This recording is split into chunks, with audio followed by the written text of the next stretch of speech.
We're live streaming. Although we may be sounding like we're breaking up. Yeah, well, that's Discord. We're breaking up the band. Getting the band back Breaking together. up with me? Breaking up with you. Shit, we Hey. have to actually be together with you first. So, on tonight's show, since it's been a pretty slow, geeky thing, it's so slow, people are making up articles now at this point on all the geeky websites. I mean, And like they didn't do before. Well, the speculation has just gotten a lot worse. When there's slow times, the articles get worse and worse. We get 25 reasons this was bad, or 15 reasons that was bad. I'm looking at you, Comic Book Resources. Let's see, Screen Rant. Screen Rant's actually pretty good because they cover a lot of Hollywood stuff. But like Comic Book Resources, comicbook.com, Geek Tyrant, when it's slow news days or slow news weeks, the articles just become semi-ridiculous. But a couple of things we can talk about and touch on, and I'm sure we'll get into some kind of conversation about something along the way because of it. We always ramble and meander. But let's run them opening credits and disclaimers and all that kind of stuff. We'll be right back. The following podcast is intended for mature audiences. The opinions expressed do not reflect this station or any affiliated partners. Listener discretion is advised. Ladies and gentlemen, welcome to the Geek EZ.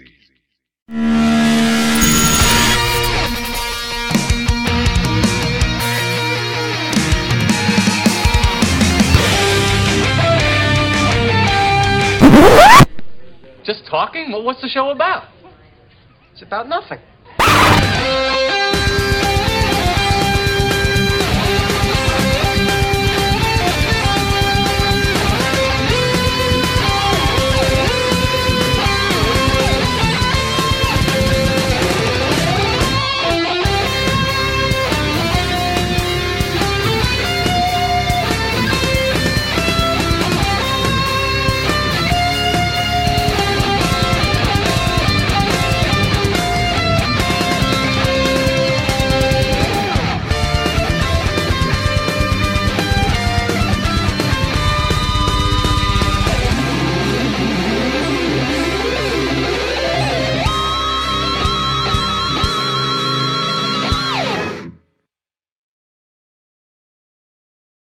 We have to find another way to broadcast.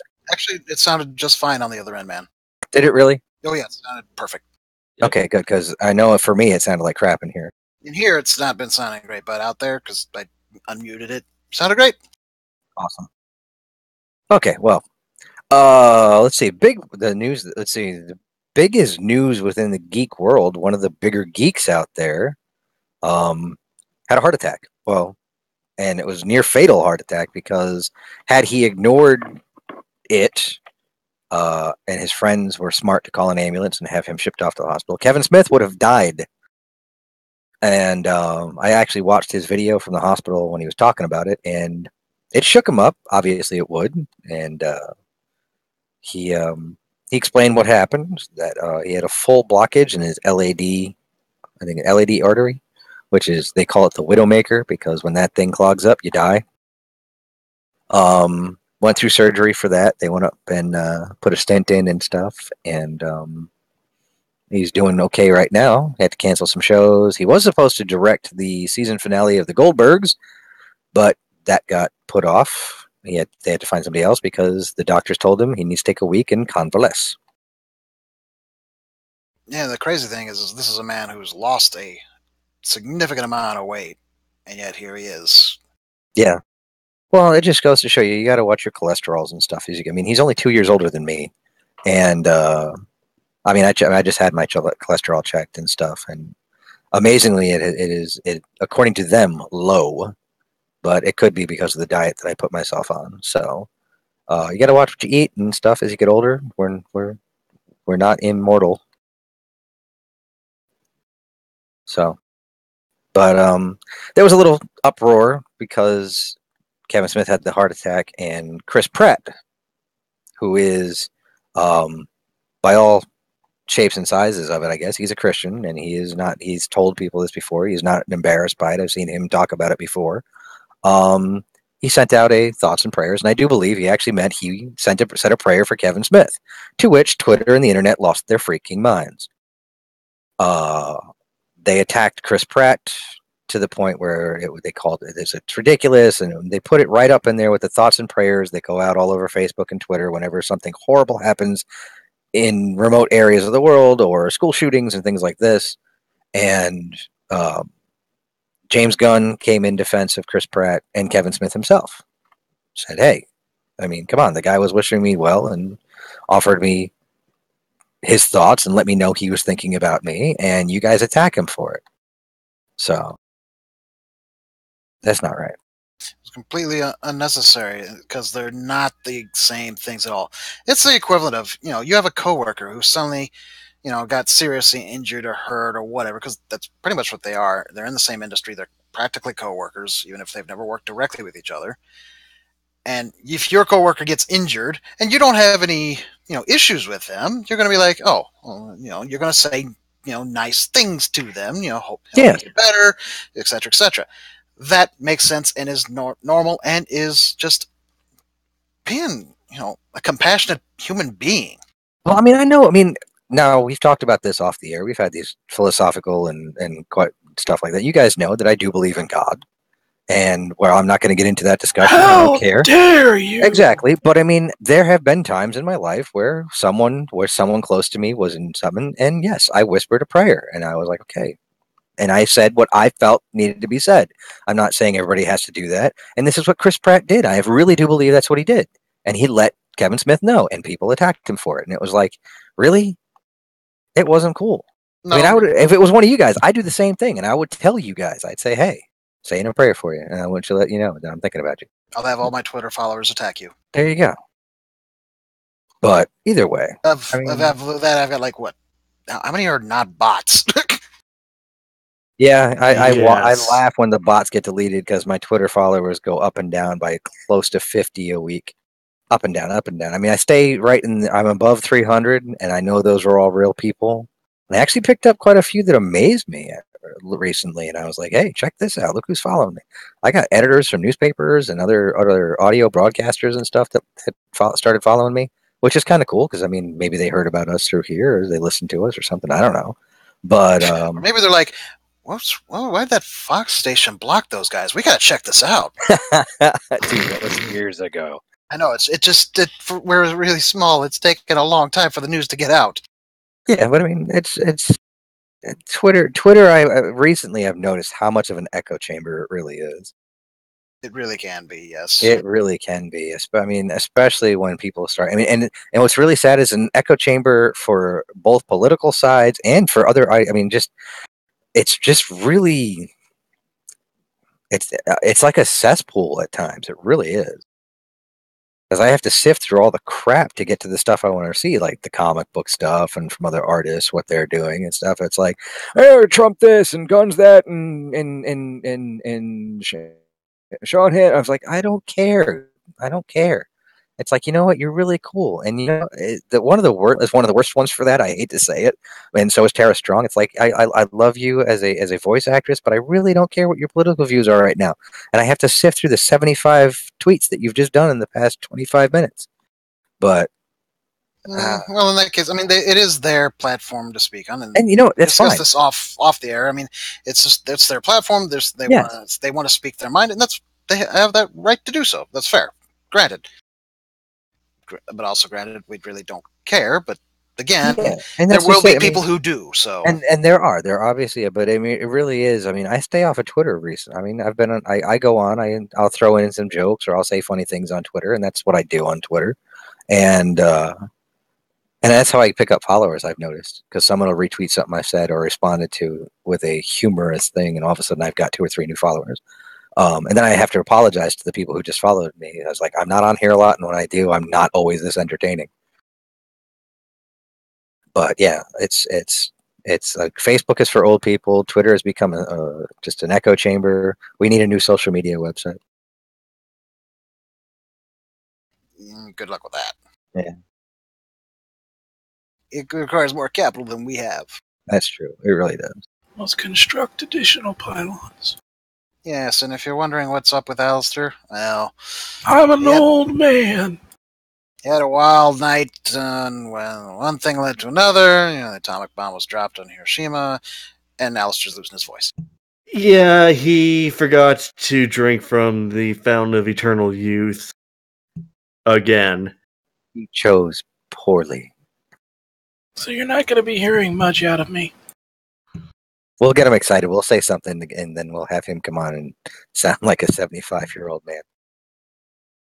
But let's see what else is going on. Oh, other ailing geeky people would be Stan Lee is suffering from or fighting pneumonia right now, and he sent out a personal message. I think it was on Facebook where he let people know what was going on and how much he missed being on social media. He's one of the few I do believe actually does do a lot of his own social media stuff, unlike certain other celebrities that use staff of people to do it.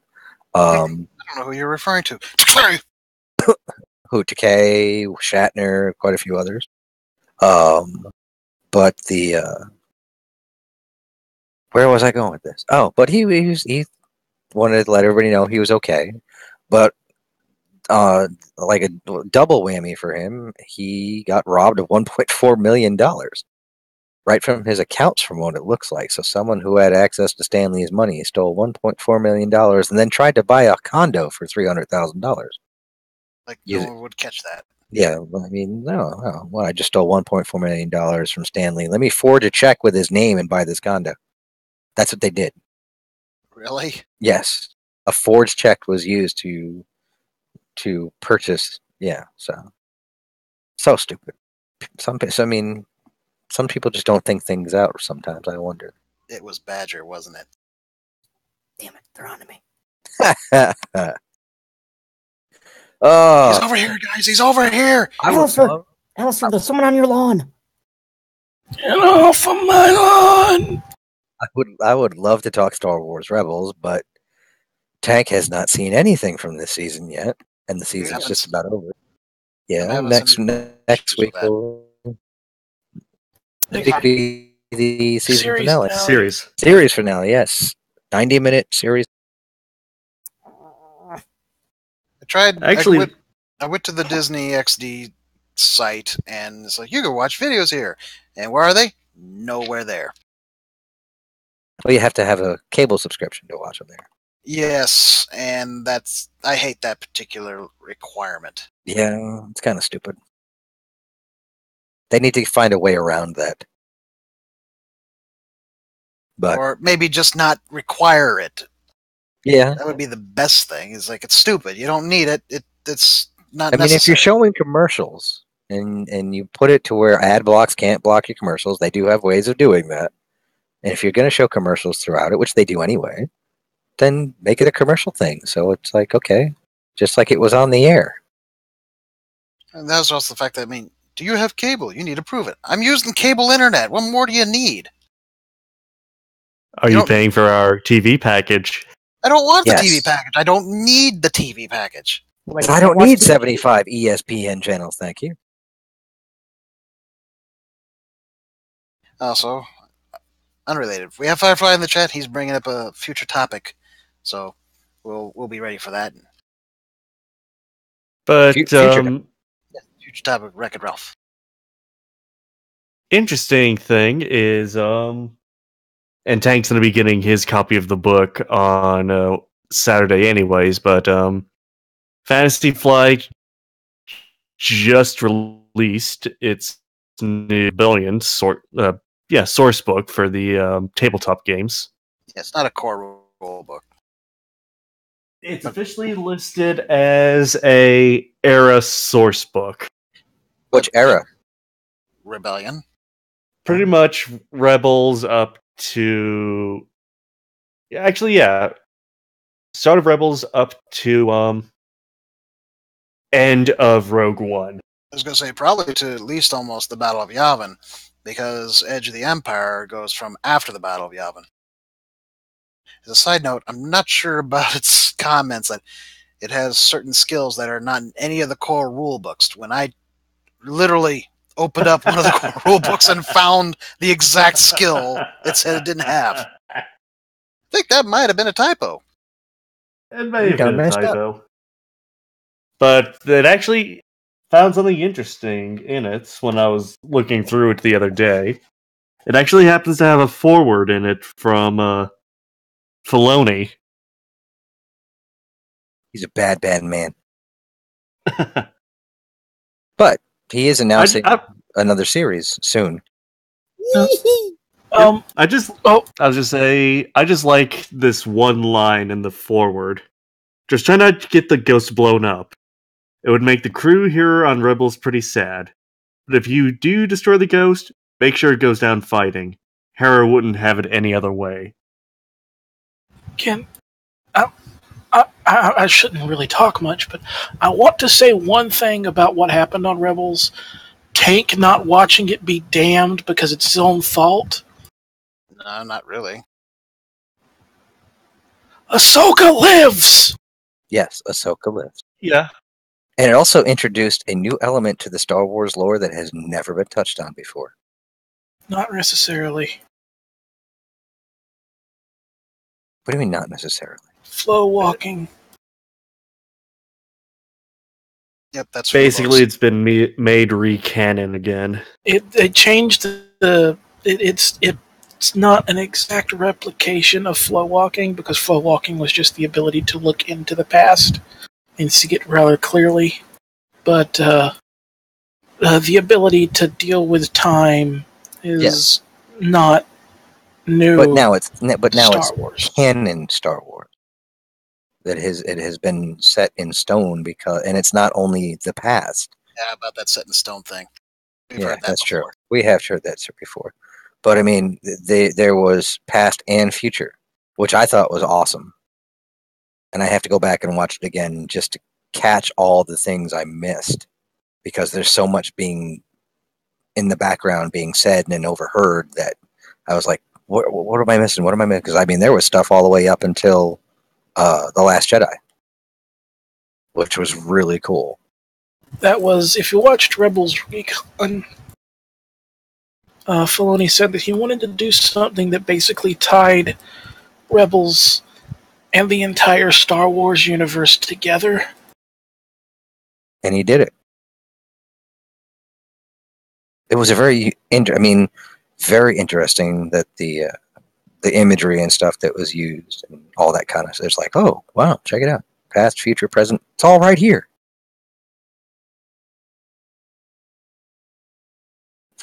I still want to know what they're going to do. From that teaser trailer they just put out, it doesn't look good for at least 2 characters. Oh. But we know 1 makes it. You know, 1 makes it. 2. We know 2 characters make it. Oh, Chopper, yeah. Yeah. I think that really only Hera and Chopper are going to see the end of the series. Well, Rex is going to make it to Jedi. Oh, Rex isn't a main character. He's pretty much main character since his introduction into the series. Yes, but he's not officially You haven't seen him for classified as it. That's true, we haven't seen him in a while. Yeah, and officially, since Filoni actually did have a hand in the new Dawn of Rebellion source book, it even states in the source book that Rex is not officially a Spectre. He's just along for the ride. Pretty much. Keeping with the Star Wars theme, I don't know when it drops. Roland, can you do me a favor and see where? Because I've got a lot of stuff on my screen right now. When does the Last Jedi novel drop? Last Jedi novelization? Yeah, because little bits and pieces have been floating around out there, saying I guess Luke Skywalker has a wife, or had a wife, or something, because that's talked about in the book. Let's see. March 6th. Oh, so next week. Let's see, the expanded edition. Yeah, March 6th. Because I guess it delves into Luke and Snoke's background, gives you a little history on Snoke. All of this being written by not only the author, but with Rian Johnson right there. It's being written by Jason Fry, and he's one of the few people I really trust with Star Wars. I will pick it up and read it, just because, I mean, if it's going to have additional stuff that makes the story more, that's all good for me. It's kind of like going back and reading the. I can't remember who actually wrote the book. I know that they wrote it. They ghost wrote it for Lucas. Was the Star Wars novelization back in '76, before the film even came out, and that had a lot of stuff that wasn't in the film or wasn't even talked about, and I don't think has ever been talked about. Kind of like the radio dramas, which I own all of them.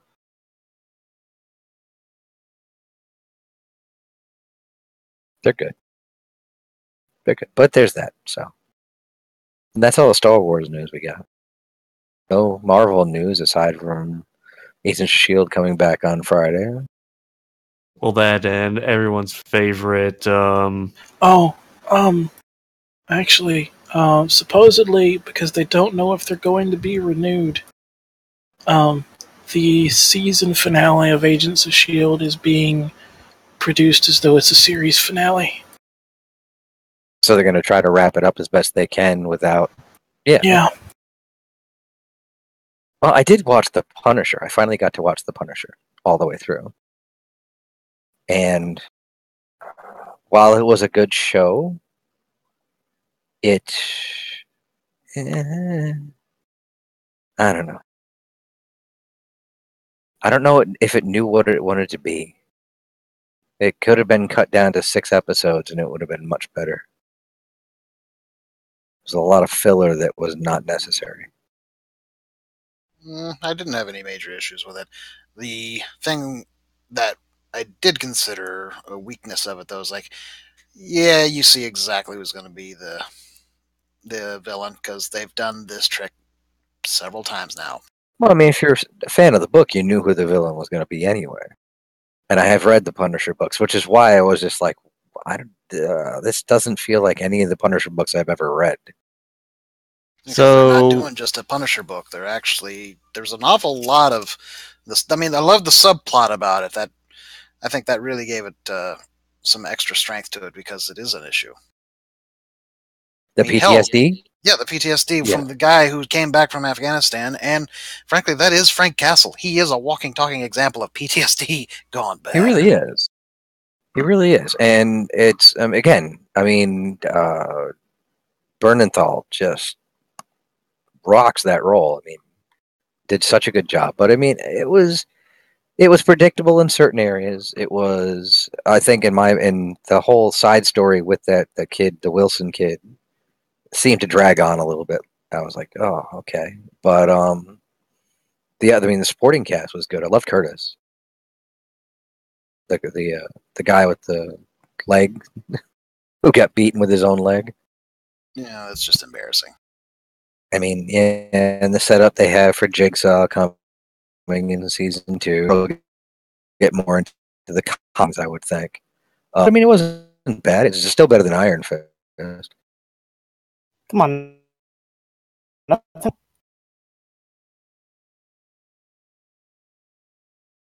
You're like now.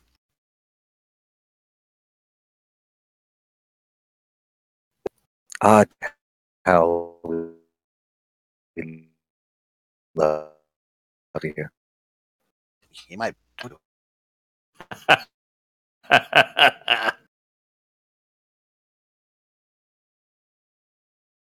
But are we?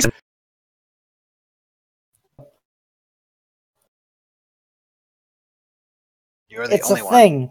It's become a running gag at I this know. point. That's why they need to. I don't care if he comes back as a robot or whatever. Yeah, I heard Be none of that hilarious. conversation thanks to Discord. Basically, I had said, are they going to bring Ward back? Actually, they're bringing his character back. Yes. They're bringing Hive back, both Hive and what's the other Inhuman, Hydra? the big dude? No, Oh, the one that was Flash! May's ex. yeah, Lash, yes. How are they going to bring them back? No idea. Time travel.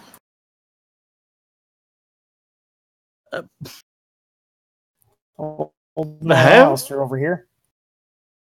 Have they touched on time travel in the cinematic universe? Oh, wait, they have via Strange. They will be dealing with time travel, I guess, verse and interdimensional and time travel in the next series of films after the Avengers films. Technically, first Avenger had time travel. Technically. The slow way. Yeah, you just have to find a way to freeze yourself in ice safely.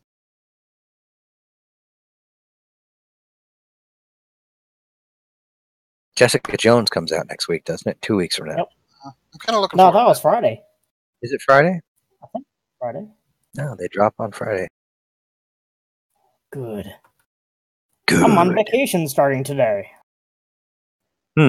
Excellent. Let's see.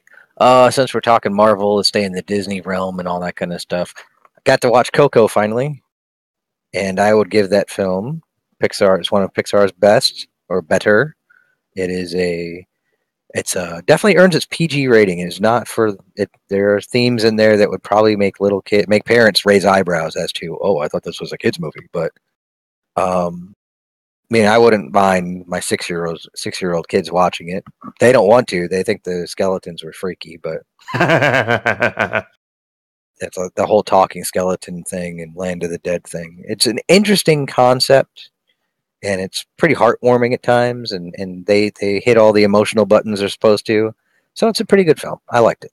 What Pixar film doesn't nowadays? Oh, I don't know. There's nothing compared to the first 10 minutes of Up. Nope. That right there, if you have any form of depression, I would say never watch that film. Because that is a rough 10 minutes. It's like, oh, it all starts off, it's so great, and oh my god. What did you Honestly, do? I was just saying, let's be honest. Ed Asner is what made that film. Oh yeah. Yeah, I would rather watch the death of Mufasa on a running loop than have to sit through that too many times. My kids were watching that over and over, and I was like, "Oh my god, why are you not crying?" Brother, help me!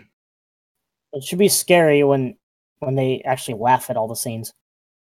No, they don't. No. Luckily, my kids have feel.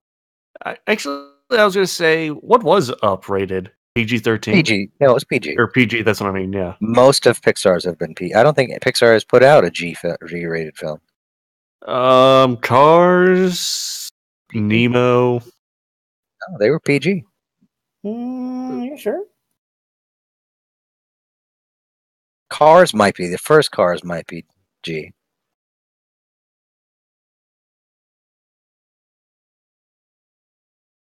Possibly.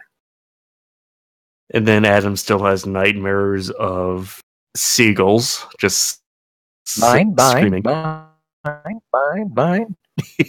Nah. Why do I have nightmares of that? Because I worked on the Finding Nemo ride for 5 months at Disney World in the dark, in the middle of the night, and the only thing that was actually on and running were the stupid seagulls outside. I was actually telling a few people I know that you worked on that, and they were laughing at the fact that you had to deal with the seagulls. Oh dear Lord! Yeah, if you go, the company I worked for, and I personally, we did 90% of the queue line when you walk through and go underwater. Most of that was me and 3 other people in the middle of the night, slathering fiberglass and stuff in an enclosed area for 8 hours at night, and then having the crew that came in during the day hating us because as it was gassing off while it was curing, they had to deal with it. And they actually left us dirty notes. We found our stuff overturned and really nasty things. And when we went to the Imagineering people had to step in and say, hey, these guys can only do this at night because you guys are doing your stuff during the day. So if you want to get paid and you want to stay on this job, you better stop messing with them. As a side note, all 3 Cars films are G. Are they really? Yep. Toy Story is rated G. So is Toy Story 3 and 2. Monsters Inc. is rated G. G. Yeah, I majority of thought it them was are PG. G. Bugs Life doesn't count. What about Incredibles? Was that PG? I think that one was Incredibles PG. PG. Finding Nemo is G. Yeah, a good portion of their films are G. I'll tell you what, Finding Dory is another one of those. It's just kind of heart-wrenching. I Especially have yet for to actually parents. see Finding Oh, Dory. Lord. Finding Dory is heart-wrenching. That's It PG. made my daughter cry. That one is PG. Yeah. But the themes are a little more, the idea of whereas Nemo was lost, but he wasn't lost, the way Dory got lost because of her memory stuff, it's a whole, there's a different dynamic. And it really is heart-wrenching at times. So, boy, but little baby fish. She's so cute, so sad all the time. Becky. Yeah, Becky was funny. Becky. Aroo! I don't know what Pixar has on their slate next. They haven't said anything. Oh, they probably got something in development. I am looking forward to Wreck-It Ralph 2. That comes out in Thanksgiving.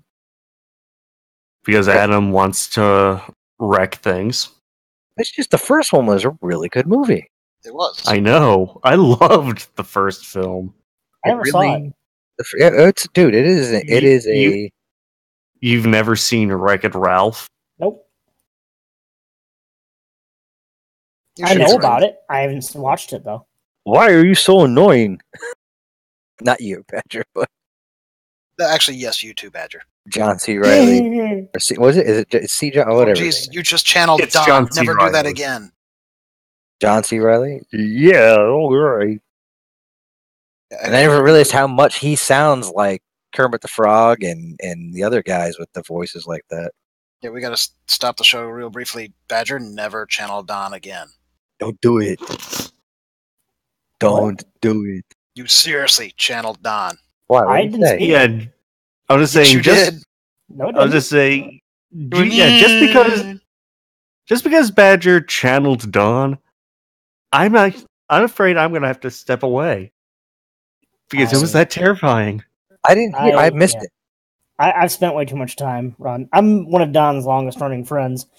Friends is a I've known him strong for, like, word. 10 years. Poor Don. Frenemies.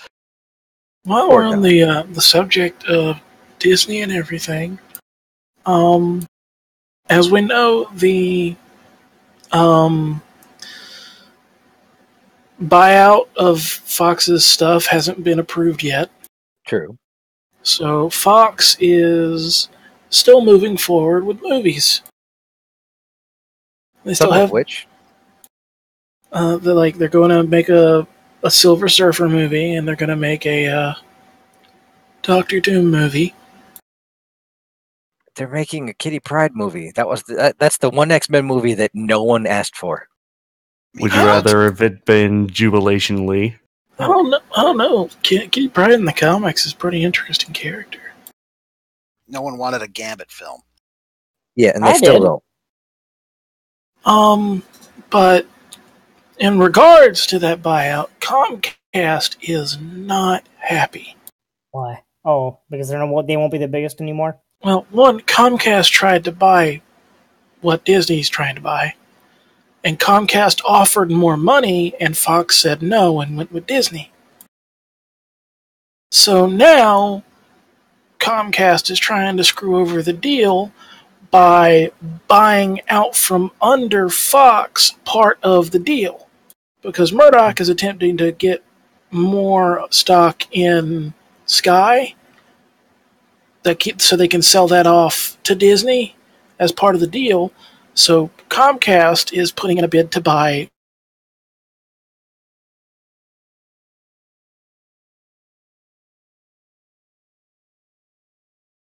Did I just lose everything?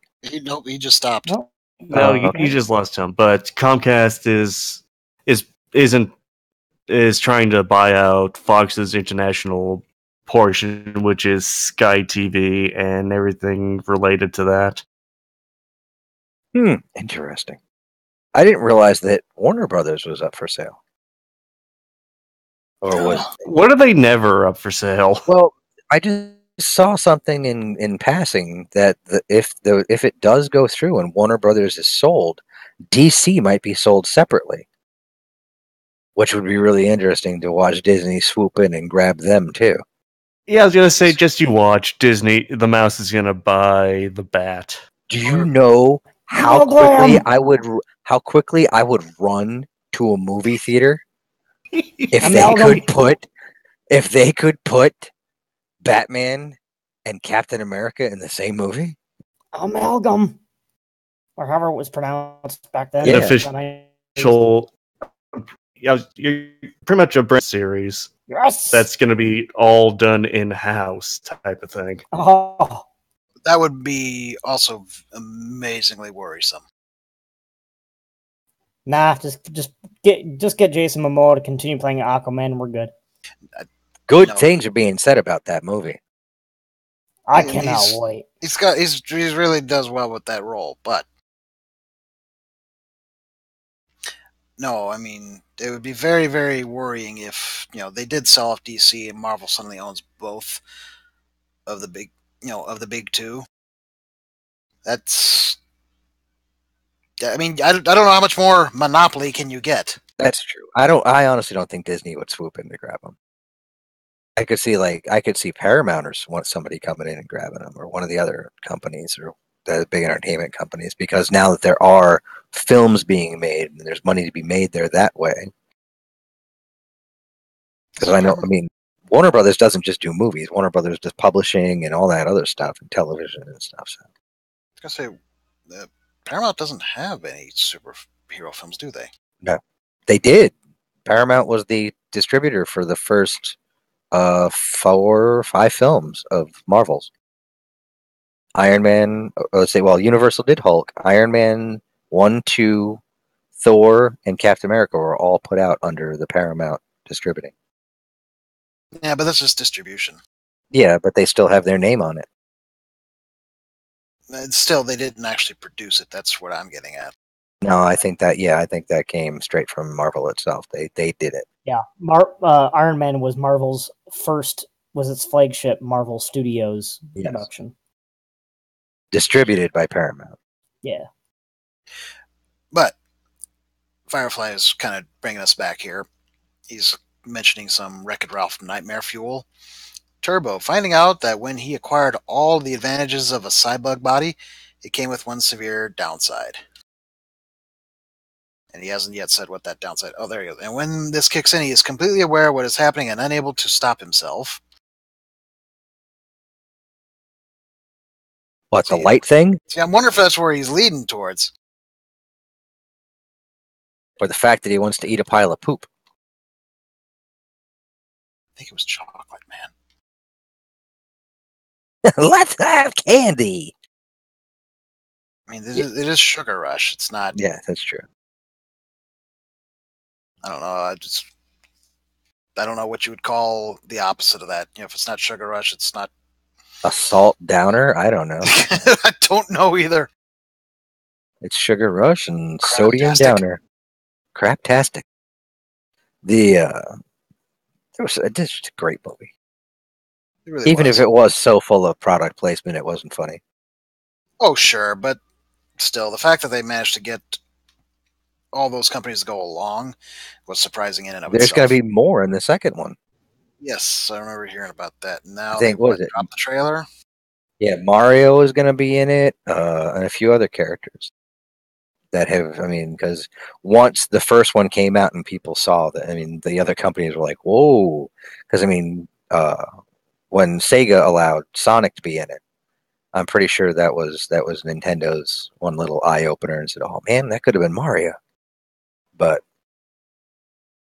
I mean, there was so much. I mean, Coca-Cola and Oreo, Mentos, trying to think. Jelly. There's so much product placement in that movie. It wasn't funny. Oreo, yum.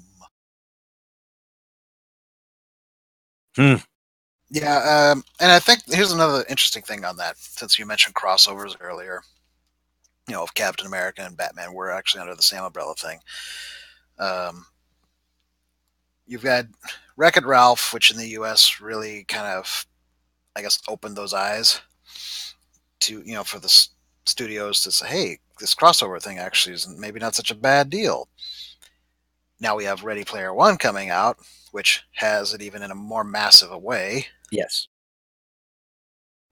It's possible we may actually see more of that. Pixels. If Ready Player no Pixels was terrible. Yeah, but it still did it.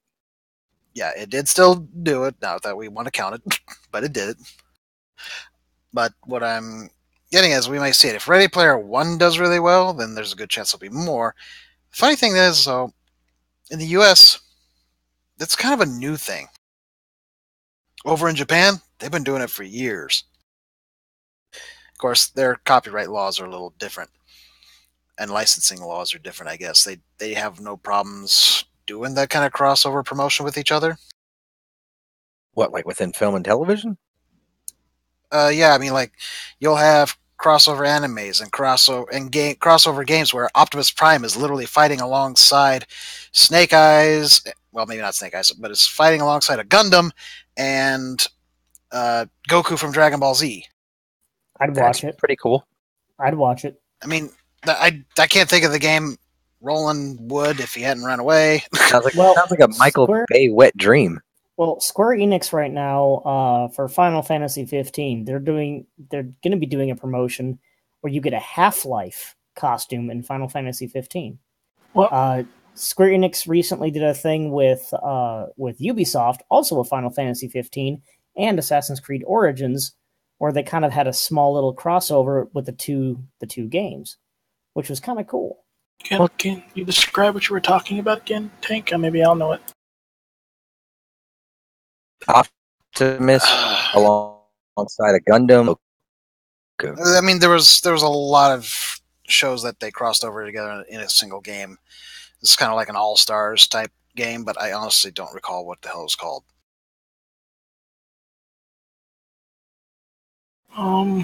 Maybe Firefly will have something too. If you hadn't mentioned Goku, I would have think it'd be a Super Robot Wars. And it may very well have been, but I'm pretty confident that they had them all crossed together. Because they call him Convoy over there. Well, Optimus Prime is Convoy, I should say. Yes. Which is kind of silly because he's only one truck.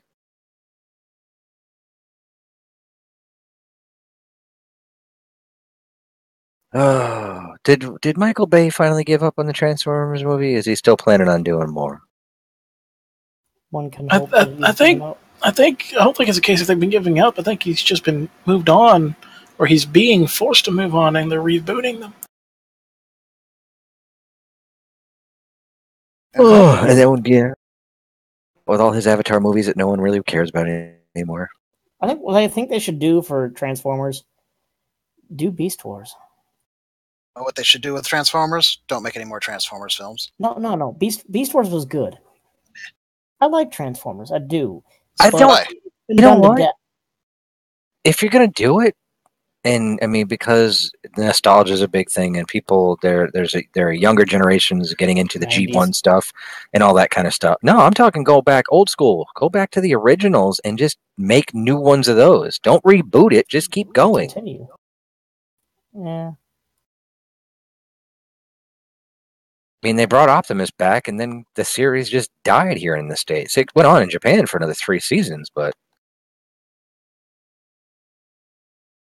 And I've only seen 2 or 3 episodes from those.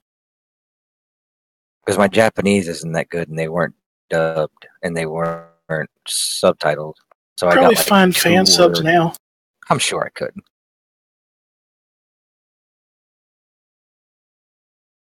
But either way, I mean, it's... Whereas it holds up a little bit better than some of the... I mean, G.I. Joe doesn't hold up as well as Transformers does. Masters of the Universe does not hold up at all. Remake. Thundercats. Yeah, the remake was good. The remake actually did good. I mean, Masters of the Universe, for what it was at its time, was actually a groundbreaking cartoon for more reasons than one. Because it was the first cartoon that right after the lift was the the government ban on toy cartoons was lifted, and so was GI Joe. They all came out around within a year and a half of each other, 2 years of each other. But it was groundbreaking back then. But you go back and watch this stuff now, and I mean, these were my cartoons, and I was 10, 11 years old. So, and well, it was like it's what I grew up on. And go back and watch them now. I mean, I have all the Thundercats on DVD, and I have all the Transformers. And going back and watching them with my kids love them. But I'm sitting there going, "Oh my God, how did I think this was good?" But if they could continue those stories, well, and here's what I think they could do too is, me and you probably grew up around the same time period. It sounds like, because I grew up with GI Joe, the first Transformers, and everything I can go ahead and tell you no, Badger. No. I could probably be your dad. How old are you? 45. If you were 15, yes. Okay, well, technically it could happen. Basically, you're just like me, Badger. See, I also grew up with G.I. Joe and Gen 1, but it was the re-airings of it. Now, one thing that did translate better once it was redone, I think personally, is Voltron on Netflix. They've actually done a very good job with that. Yes, I will say that Voltron, it is a very difficult cartoon to go back and watch because you can see as an adult that it really is just somebody else's story, and it's like, whoa! But the new Voltron is new stories, a reboot that works, and it really is. I mean, the new season comes out like next week or this week or something. This Friday. Yeah, it's another one that drops. But notice it's probably not all of it. Yeah, and that's the thing that's irritating me is that when they first did the first season, it was like 20 episodes, and every season after that's been like 5 or 6. It's like, wait, what? Why? But it's still a good show. Oh yeah, it's fantastic. It's beautifully written. I just don't understand why they have only a couple episodes per season. It makes no sense. Animation's expensive. No, I don't think that has anything to do with it. No, I don't think it does either. Because they still produce it nonstop, man. So it's more likely it's just dragging it out to, keep you present. It's like CBS. Well, Michael Okuda or Denise Okuda put that on Facebook. She asked how many people canceled their CBS All Access after Discovery ended, and surprisingly, a lot of the answers were no. But the ones that did say, "Yeah, we canceled it," which hands raised and all that, it was because there is nothing else on there that I want to watch. Yeah, that's kind of long and short of it. Whereas Netflix, I don't have that problem. Well, Netflix, I don't have that problem. Exactly. With Netflix, you don't have that problem. You have plenty and plenty of other things to watch. CBS All Access, you have Star Trek, and now you have Star Trek Discovery reruns. Yes. Well, what's great is they keep touting, well, we have this 25,000 shows. It's like 25,000 shows, maybe 4 of them are worth watching. It's like, just because they're the CBS catalog, guess what? There was a reason why CBS was the old person's channel for like 25 years. Yep. It was like you had Murder, She Wrote, and Diagnosis Murder, and all that. And Matlock was on NBC. There was a reason why old people tuned in. Your demographic was people between the ages of 45 and 60. Because your shows were geared towards them. Younger generations aren't going to watch it. That, and I'm sorry, but what was it? Murder, She Wrote ran for what, 12 seasons? It's like everywhere this woman went, somebody died. Stop inviting this woman to your parties, people. She was the murderer. What'd you say, Alistair? She was the murderer. I do believe she was, because everywhere she went, someone dropped dead. I would start pointing fingers at her. That's why I said she's the destroyer of worlds.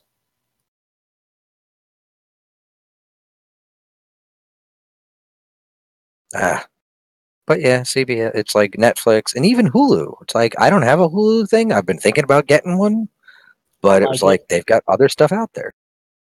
I like Hulu. It's got some. I use Hulu for more of the shows that, like I had to work that night, so I can't watch it, so I'll watch it the next day.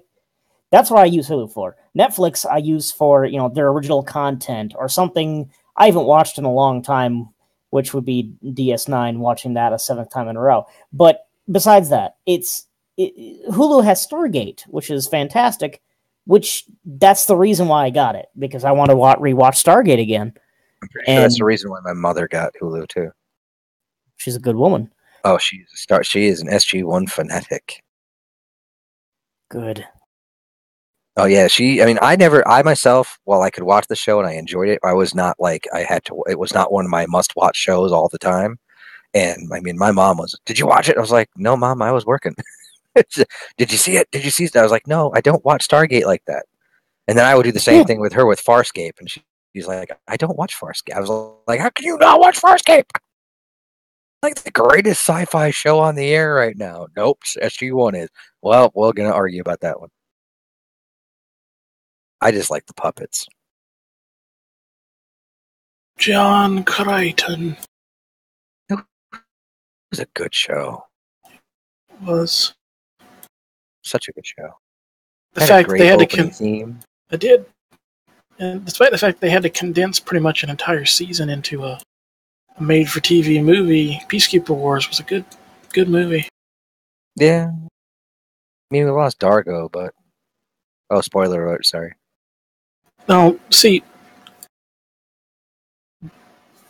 Diargo, I will 100% tell you that I absolutely love Klingons. But if I had to pick my favorite warrior race, it would be Diargo. Because they were just really cool. Well, they were I always imagined when I was like watching the show, and I really did watch the show, it was like they took a Wookiee and a Klingon and smushed them together. With a little bit of lizard. Yeah. And it was like a Clookie. It was like it was like, I mean, it was just he was just an awesome character. And plus, his traditional weapon was just badass. And what other sci-fi show out there has a plant-based humanoid creature that likes having sex? And is very spiritual. Yes. But she was plant-based. So a dryad?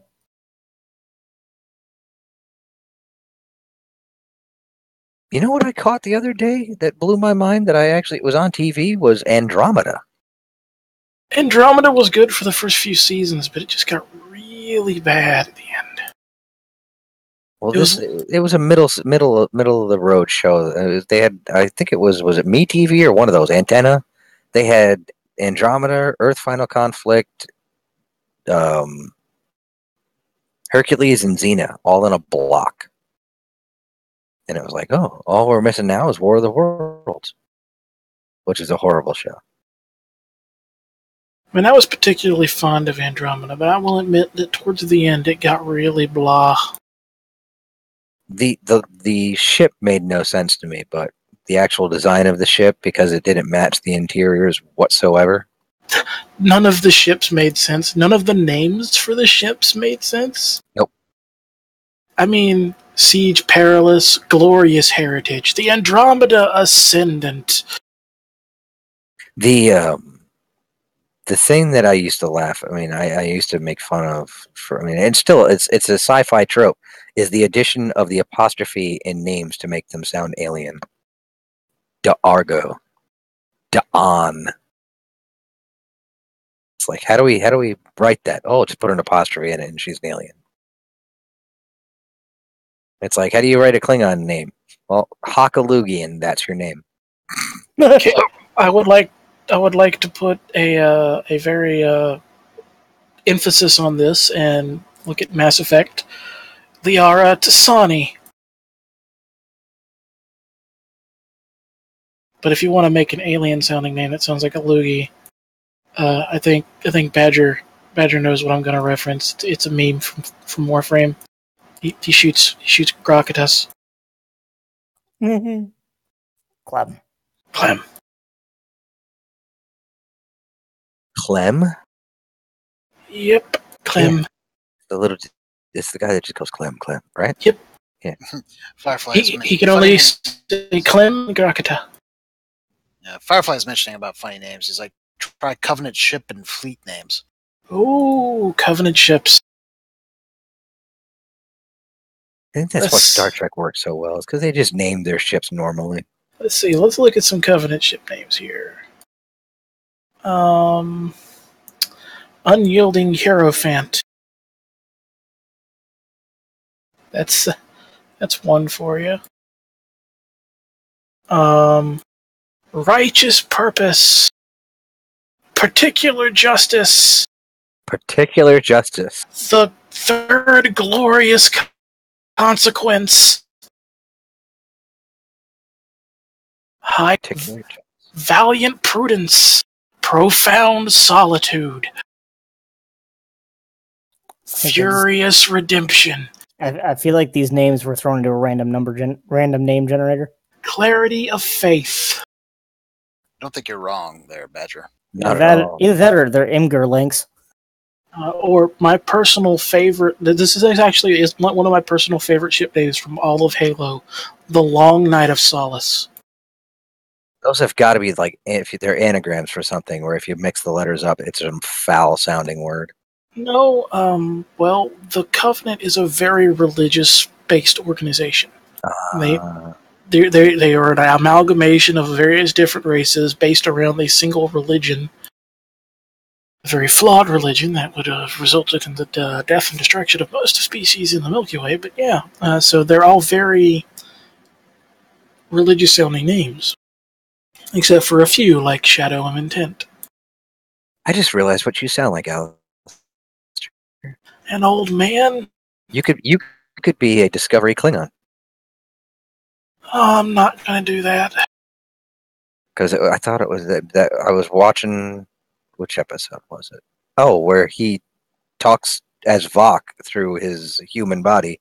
And I'm like, why didn't you just speak in Klingon with your normal human voice? Why did you have to go, I am Vok? Why would you do that? Why would you sound like you're inhaling while you're talking? For careless. They all did it. Every single one of them spoke like that. And I was like, it just bothered me. It's one of those things. It's like, yeah, it's a change that wasn't necessary. I would also like to point out the counter Firefly statement that the UNSC Navy isn't exactly innocent of weird ship names, I should say. Let's see if I can pull up a list of them here. I know one is called the Glasgow Kiss, sorry. Where's the ship names? UNSC starships. I'm trying to figure out what Firefly's going on. I have to figure out what this thing is that showed up in the parallel reality. Maybe that world's version of Cobra Law or actual hostile EBEs. I wonder if he's still going on about the nightmare fuel suggestion, which doesn't work because the bug got into Sugar Rush. It was brought in there, so there was no other thing. So yeah, the idea just doesn't work, unfortunately. Alright, so their Spirit of Fire is one of the least weird ones. All Under Heaven. The UNSC Say My Name. Sarah's Victoria. Oh wait, wrong thing. The USS One Time at Pan Camp. The UNSC Do You Feel Lucky? And it has a question mark in the title. Do they have a can you smell what the rock is cooking? No. Oh. UNSC, let's see, what's another one? UNSC Imminent Domain. Oh jeez. That should be the massive ship that just goes choo-choo and just runs over everything. UNSC Ready or Not.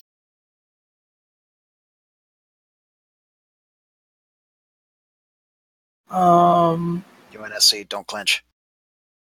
UNSC From the Ashes, UNSC Wink of an Eye. Obviously, not out there, not as weird as No, to make that one weird, it would have to be Wink of the Brown Eye. This is a good one. It's out there, but it's a good one. The UNSC Two for Flinching.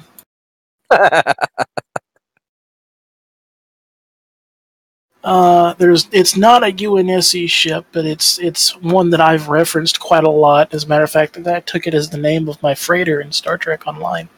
It's a freighter in the Halo universe called This Side Up. There's another one in the Halo universe called Two Drink Minimum. They name their ships after various like phrases and such, whereas Star Trek is basing it off of actual either people within Naval stuff within the war or actual ships that have been have sailed the seas. Here's two other ones, two ones that are out there: the UNSC Walk of Shame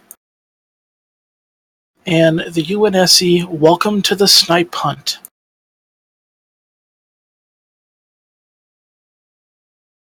The hunt that never ends. The song that never ends. Don't make me start singing it. BK did it Cotton last Eye week. Joe? I'll start doing it. The USC Cotton Eye Joe.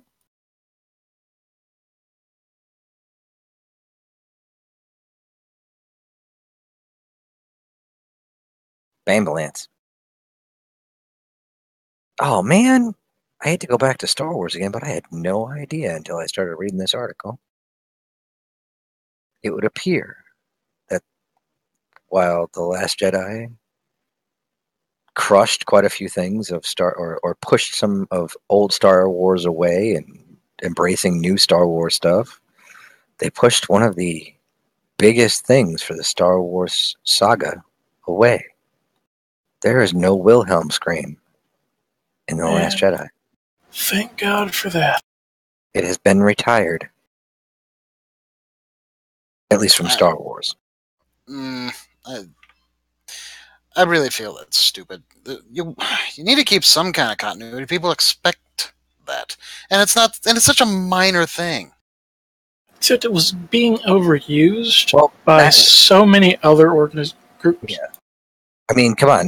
They actually used it in one of the old Transformers cartoons. But Matthew Wood, the sound editor for The Last Jedi, decided not to use the iconic scream in the movie. In fact, it's a tradition that seemed to be over for good.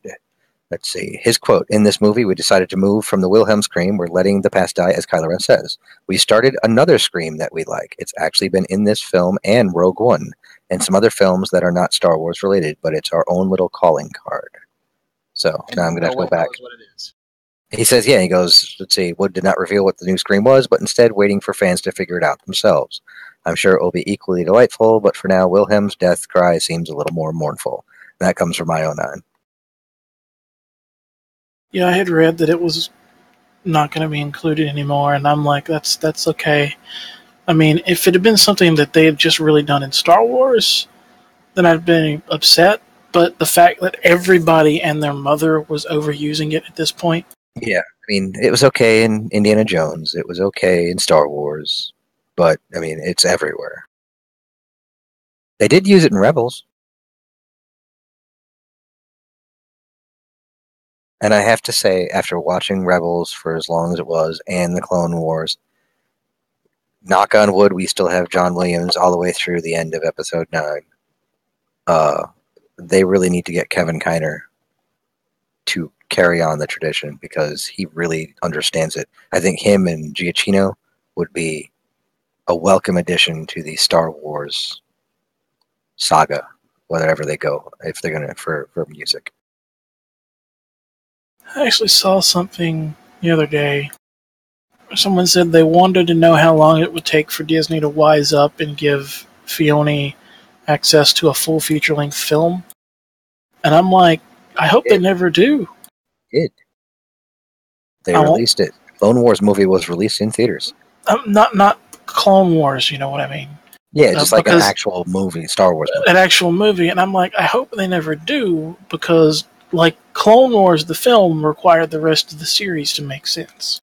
Yes. Filoni is amazing at making these great long arcing stories that I don't feel like he could ever properly capture in 2.5 hour long films. And to be now, I'm going to be perfectly honest. While I did enjoy The Last Jedi, I have seen it 3 times. Um, of all the Star Wars films, it felt like the least self-contained. Even though Empire Strikes Back, being the middle film of the original saga, felt it did have an open ending. We knew there was more to come. They weren't going to leave it with that. The Last Jedi really did have that second chapter feel. Even more than, say, Attack of the Clones.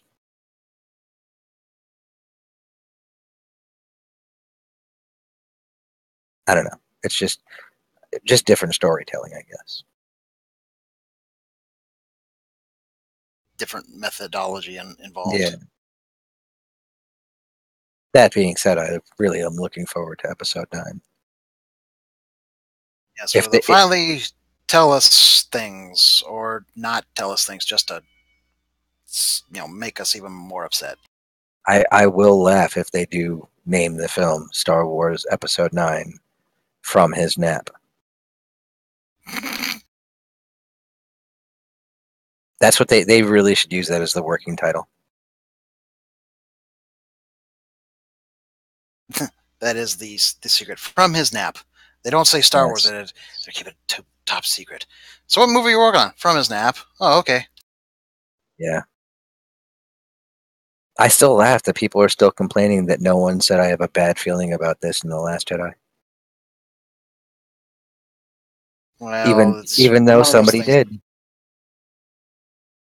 BB-8 said it at the beginning of the movie. See, I think the problem is they're becoming too clever. It's like, oh, we retired the Wilhelm scream because it's been overused, so we got our new one, and we're not telling you where it is. Well, that's just. I mean, it was obvious that BB-8 said, "I have a bad feeling about this." They didn't hide it. I mean, it was there. It was there, but it wasn't, because I honestly, until people told me, I didn't pick up on it. Oh, okay. And I'm a pretty good. I would like to think I'm a pretty big Star Wars fan. I just didn't pick up on it. I know he said that he doesn't like the way that he doesn't like what's going on, but did I pick up? He was saying I have a bad feeling about this. No, because he's beeping. Yeah. Again, it's being clever, and there's being clever, and then there's just okay, really, guys, come on. Did they say it in Force Awakens? I don't know, honestly. I don't know. I have to go back and watch it again. I don't have it as memorized as the other. Well, 6. we've had decades for the other ones. We've only had a few years for these. So much Star Wars. Han Solo, upon realizing that the Rathars have been set loose in the freighter. Oh, he does say it. But he's got to say it the most, I think.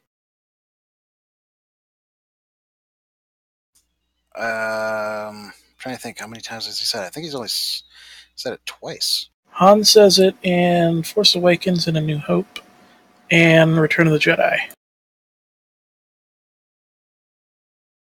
Although in Return of the Jedi he says, I have a really bad feeling about this. I did like the little in-joke in Rogue One when K2 started to say it and he smacked him. Yeah, that was entertaining. And then it says, BB-8 says, I have a bad feeling about this in binary during the evacuation of Dakar, to which Poe Dameron replies with, happy beeps, buddy, happy beeps. And that's also why Leia tells Poe, just for the record, Commander, I'm with the droid on this one.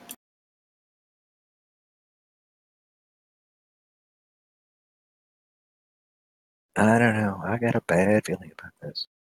Oh, you know what? Okay. Talking games and stuff. I picked up Battlefront 2 because EA had a 70% sale, and it was down to $30. So I grabbed it, the Elite Edition. You could have grabbed the regular edition for like $22. So I grabbed it, and I have played the entirety of the first half of the storyline. Entirety of the first half. Yeah, well, that was the original storyline, and then when when the Last Jedi was released, they released the second half. I gotta say, it's a well written story, It is a very well written story, and it's a good example of what could have been a great name if not for some really really bad decisions on a corporate level. Yeah, it really. I mean, the gameplay. I've been playing it. Well, no, just to run through it, I put it on the easiest level because I wanted to watch. I wanted to see it and stuff. And it really is it's a gorgeous game.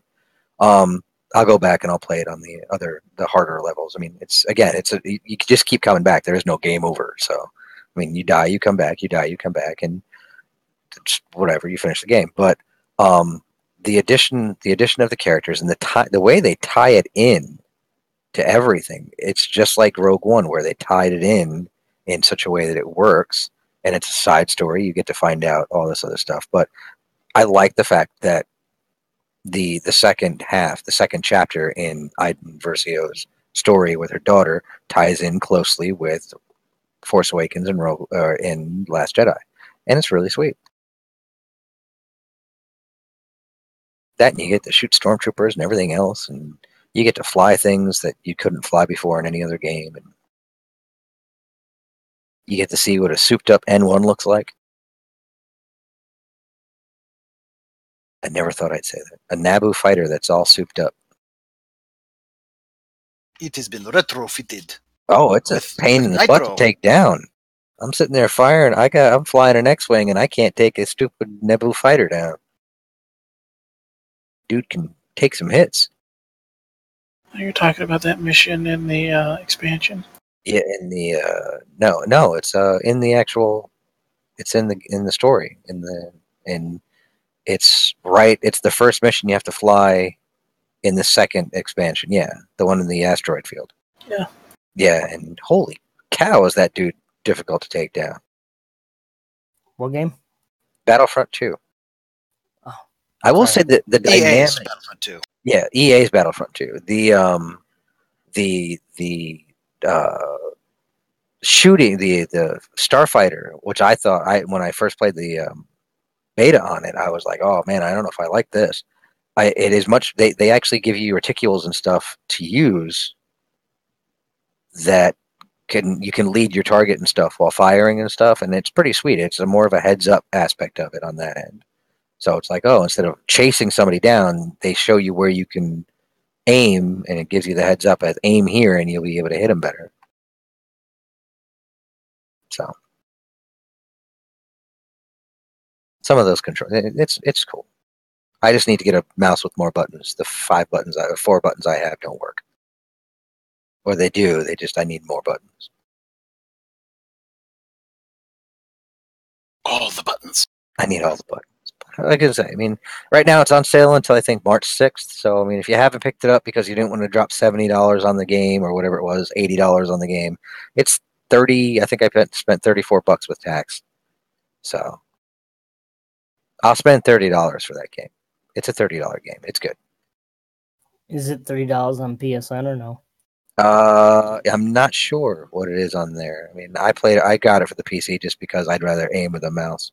I have Battlefront, the first one, for both the Xbox One and for the PC, and I prefer the PC. It just looks better on the PC, as well as I think the game, it's just more fun to play on the PC. I have it on PC. I deleted it a couple weeks ago. It is my stress reliever when I've just had too much, and I just go in there and I just shoot stormtroopers,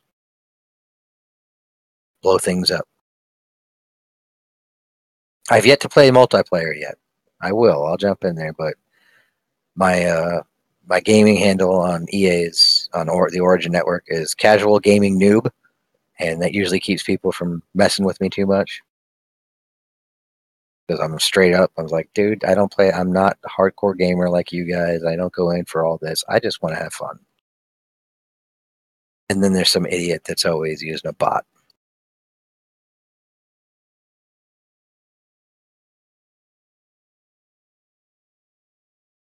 I think my only complaint is the model for Luke Skywalker. It Well, doesn't. those models just are so demanding. No, no, you know what I mean. The CG, the CG model for Luke or Han Solo, it's close enough to Harrison Ford that it's good. The Princess Leia one's actually really good, but the one for Luke Skywalker looks nothing like Mark Hamill. Lando looks exactly like Billy D. Williams. And Rey, the Rey model, she just looks frightened all the time. And the one for Finn looks pretty good too. And Yoda, dead on. Well, they've done that one enough times that they've got it down pretty good. Yeah, and Darth Maul actually looks really good too. And they've definitely dropped the price for what Luke and Vader were. I'm already 3/4 of the way to having enough to get one or the other of them, and I've only played the game. I've only played the whatchamacallit, the actual storyline. I haven't done any online multiplayer. Yeah, and I'm not buying credits. They can kiss my butt on that one. I'm not going to go, oh, I need some of these. I'm not doing it. I've done enough of that with Star Trek Online. I'm not dropping any more money on Star Wars. Well, with Star Trek Online, it's hard not to get sucked into buying. Oh, this ship is really cool. Yeah, and then it's the keys. Oh my goodness, with the keys. Well, the keys annoy the crap out of me. Gotta buy keys. I need keys to open all these boxes I have. But I was amazed. What was it?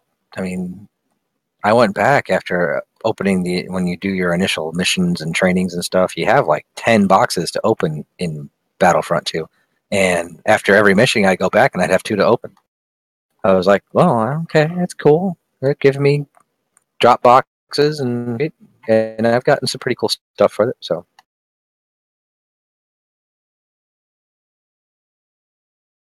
What would be nice is if, at least in Stowe, if they actually gave you, as a reward, an option to just get X number of keys.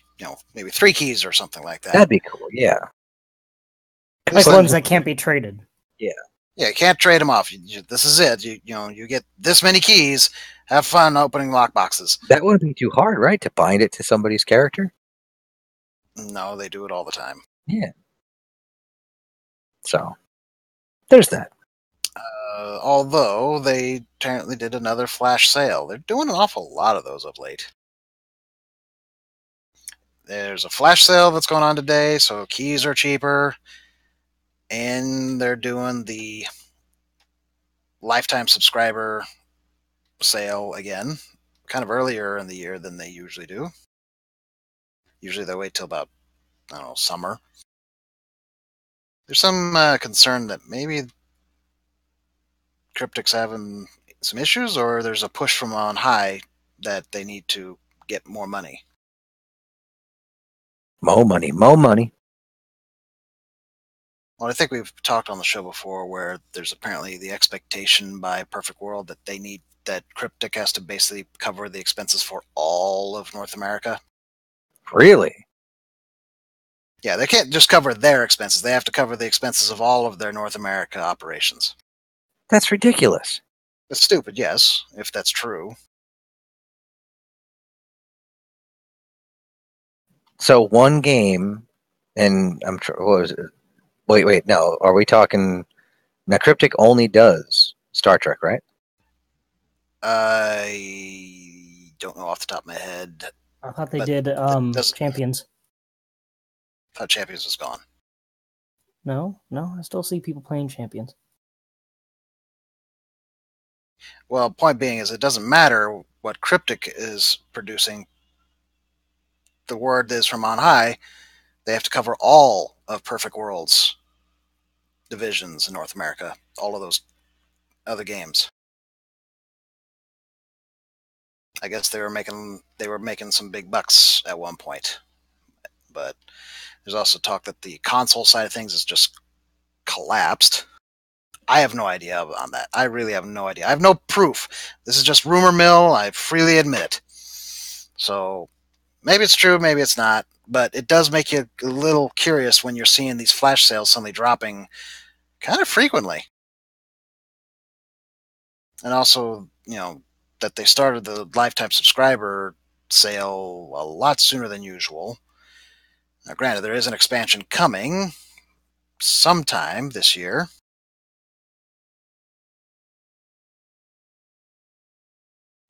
And there's also the 3 printed ships thing that's going to be announced in, I don't know, a couple of weeks, I think, when they'll tell us how much it'll cost and how it'll work. Which they did actually have the devs a little better, so that was kind of cool.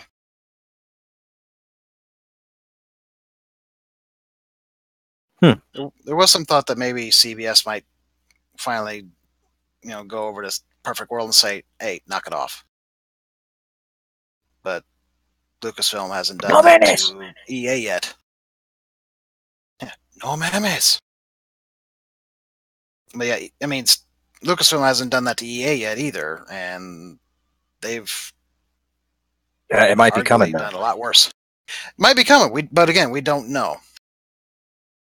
A lot of rumor mill stuff, and we're not making clickbait here, but we're not exactly,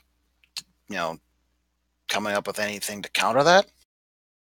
Yeah, I mean, again, it's just internet rumors at this moment, but yeah, there was out there that Lucasfilm was looking at saying, okay, enough with this.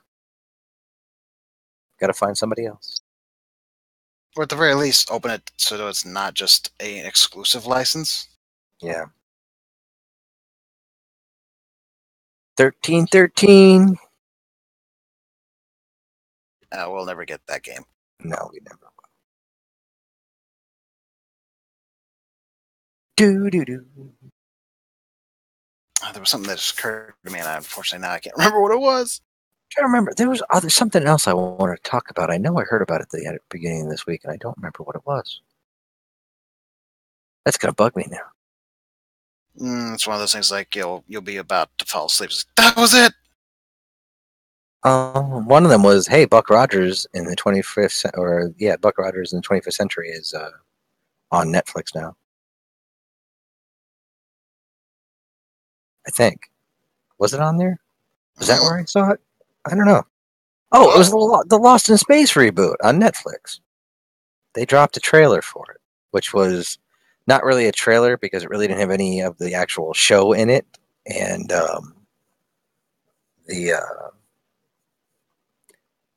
somehow I got dragged into the group or the page or whatever it is, the group on Facebook that's about the reboot. And I guess one of the showrunners is in the group. And he was like, wait, he goes, the full trailer is going to be dropping soon. You haven't seen anything yet. And I think a lot of people were asking, it's like with what Discovery did with Star Trek and the fact that it was on a streaming network and it wasn't broadcast, they were able to push envelopes and do things that weren't able to do on network television. And one guy, he goes, I'm just going to put it honestly, I could not sit down with my kid and watch Star Trek like we used to with the other shows because of certain things that were put into Discovery. He goes, my kid's not young. I'm not talking. He goes, but he went and he asked straightforward. He goes, will I be able to sit down with my children and watch this without having to wonder what they're going to hear or see? And the showrunner came out and said, yeah, you will be able to sit and not have to worry. So, we know what little parrots children can be. What? We'll find out. I guess there was some anime news. There's going to be Newzoids show. So if you're in anime, can we please not go there because it's going to give me night terrors? Oh, why is that? Because I've seen the trailer. I do not approve. You know what gave me night terrors? The trailer for Battle Angel Alita. Ugh. What the heck was he thinking?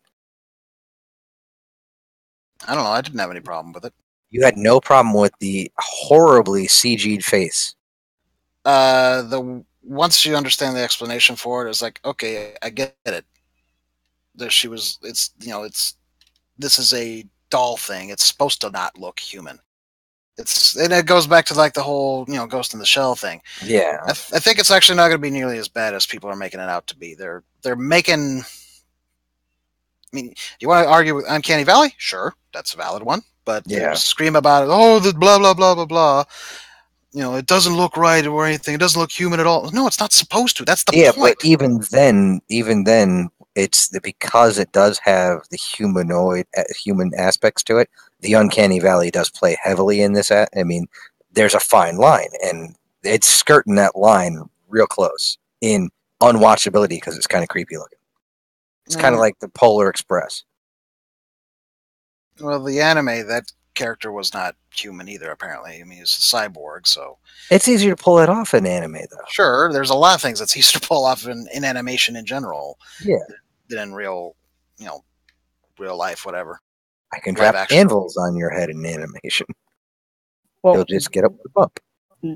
Driving back to Zoids, I don't know. Little kids sitting on top of the head of the Zoid itself. No, that's just a lawsuit waiting to happen. My kid was hurt on that Zoid. I'm suing you for everything you have. It's animated, Badger. It's okay. Oh, it's not. Yes, Maybe the cockpit. It's okay, Badger. It's okay. Zoids, wait, as in the old cartoon Zoids? Yes. Yeah. They're bringing it back? Yes. Yeah. Only it's kids riding on top of Zoids. I said Zoids like... They're tiny. They're tiny Zoids. You can ride on them. They're robots of unusual size. I don't think they exist. But are they fully functional in multiple techniques? Oh my! I went there. One is at least adept at Death Blast.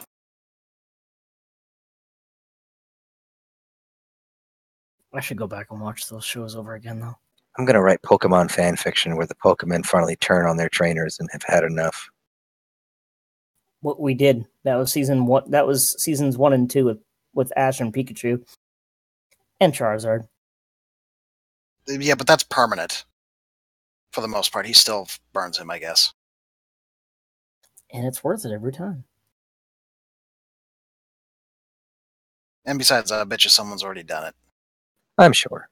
How many years did they say have passed in the show compared to, like, real life?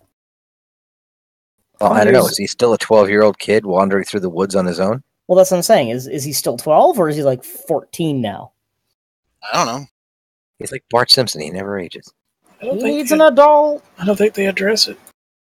What kind of world do they live in? Okay, Mom, I'm leaving. I'm just going to travel across the world by myself. Okay, have fun.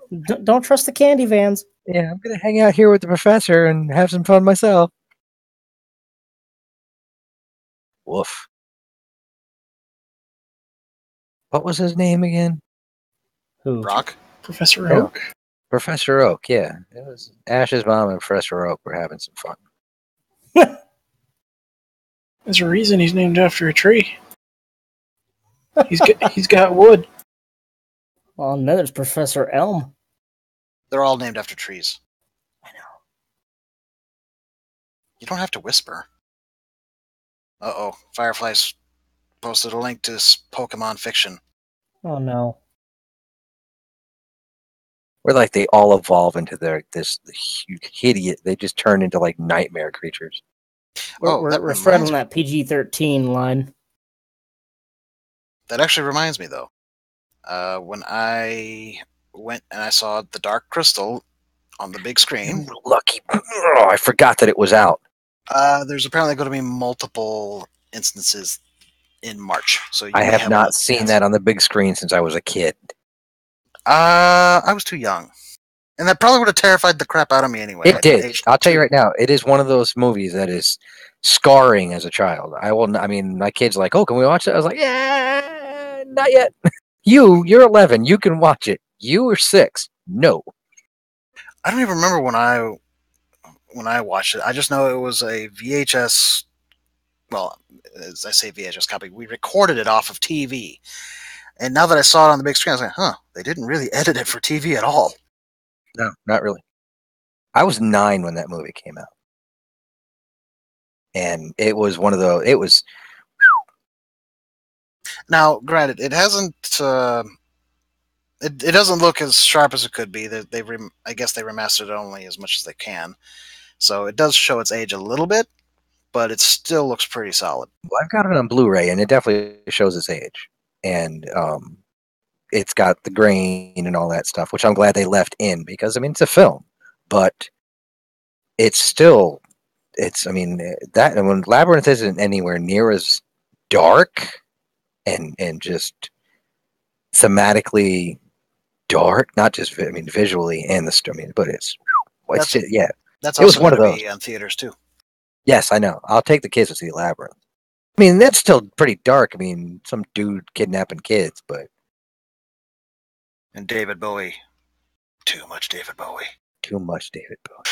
Anyway, before they started that, though, they showed some trailers for other stuff, and apparently, with the resurrection of Pokemon, there's other shows that are getting resurrected. Digimon, for example. Digimon, digital That could go monsters. either way. It's going to be some years later, apparently. So, yeah. And then, on top of that, Yu-Gi-Oh! Oh my god. Yugi has never died. It's going to be with Yugi The card game that saves the world. again. The cards. I'm gonna banish your ass back to the Shadow Realm. And there's You're one playing cards. But ass isn't a swear word. You can say that on television. It's just a donkey. Ass, titties. Ass, titties. You're skirting it now, buddy. Best part is quoting Tank. No. If you're gonna say it, You're not really quoting me, you're quoting the song. That's an actual song. I didn't know that was an actual song. Yes, sir, Yes, it is. 3 to 6 Mafia. But you gotta say it with the lisp, though. Yep. Ass and titties. Ass and titties. Can't say anything right now with a lisp. You can't say hardly anything, period. Wait, Alistair, isn't it past your bedtime?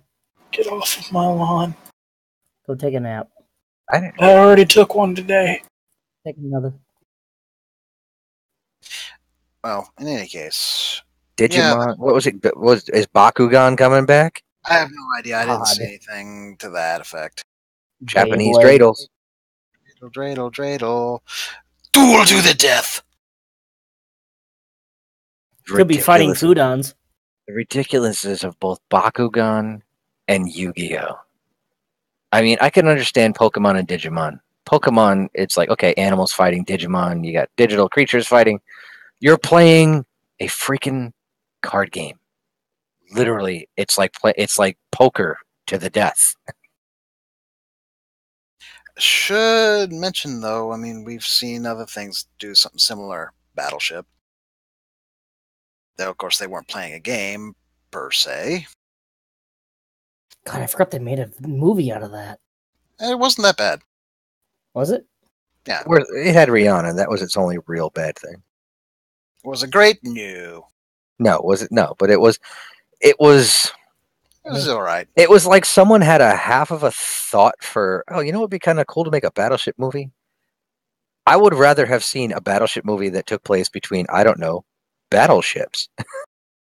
Like the game itself, where you had two armies, two navies going against each other, and kind of a cat and mouse kind of thing. The alien route, meh. It was a little odd. It was odd. Since the game has nothing to do with aliens. But. Yes, but the crazy thing is they were actually firing the pegs. And I didn't realize that until I think one of the shows where we were talking about it, and you pointed it out. I'm like, wait, what a minute. You didn't realize, yeah, because that was the actual name of that show was I Got 99 Problems, Battleship Ain't One. Mm-hmm. And they were actually launching the game pegs that you would use to mark the damage. There was other little bits about the game. There were other parts about the game that were there, but the pegs was the big one. I just didn't even realize it because they tricked him out enough to where they looked like some kind of actual munition. Yeah. And then you replay it in your head and like, oh man, I'm an idiot. I should have noticed that sooner.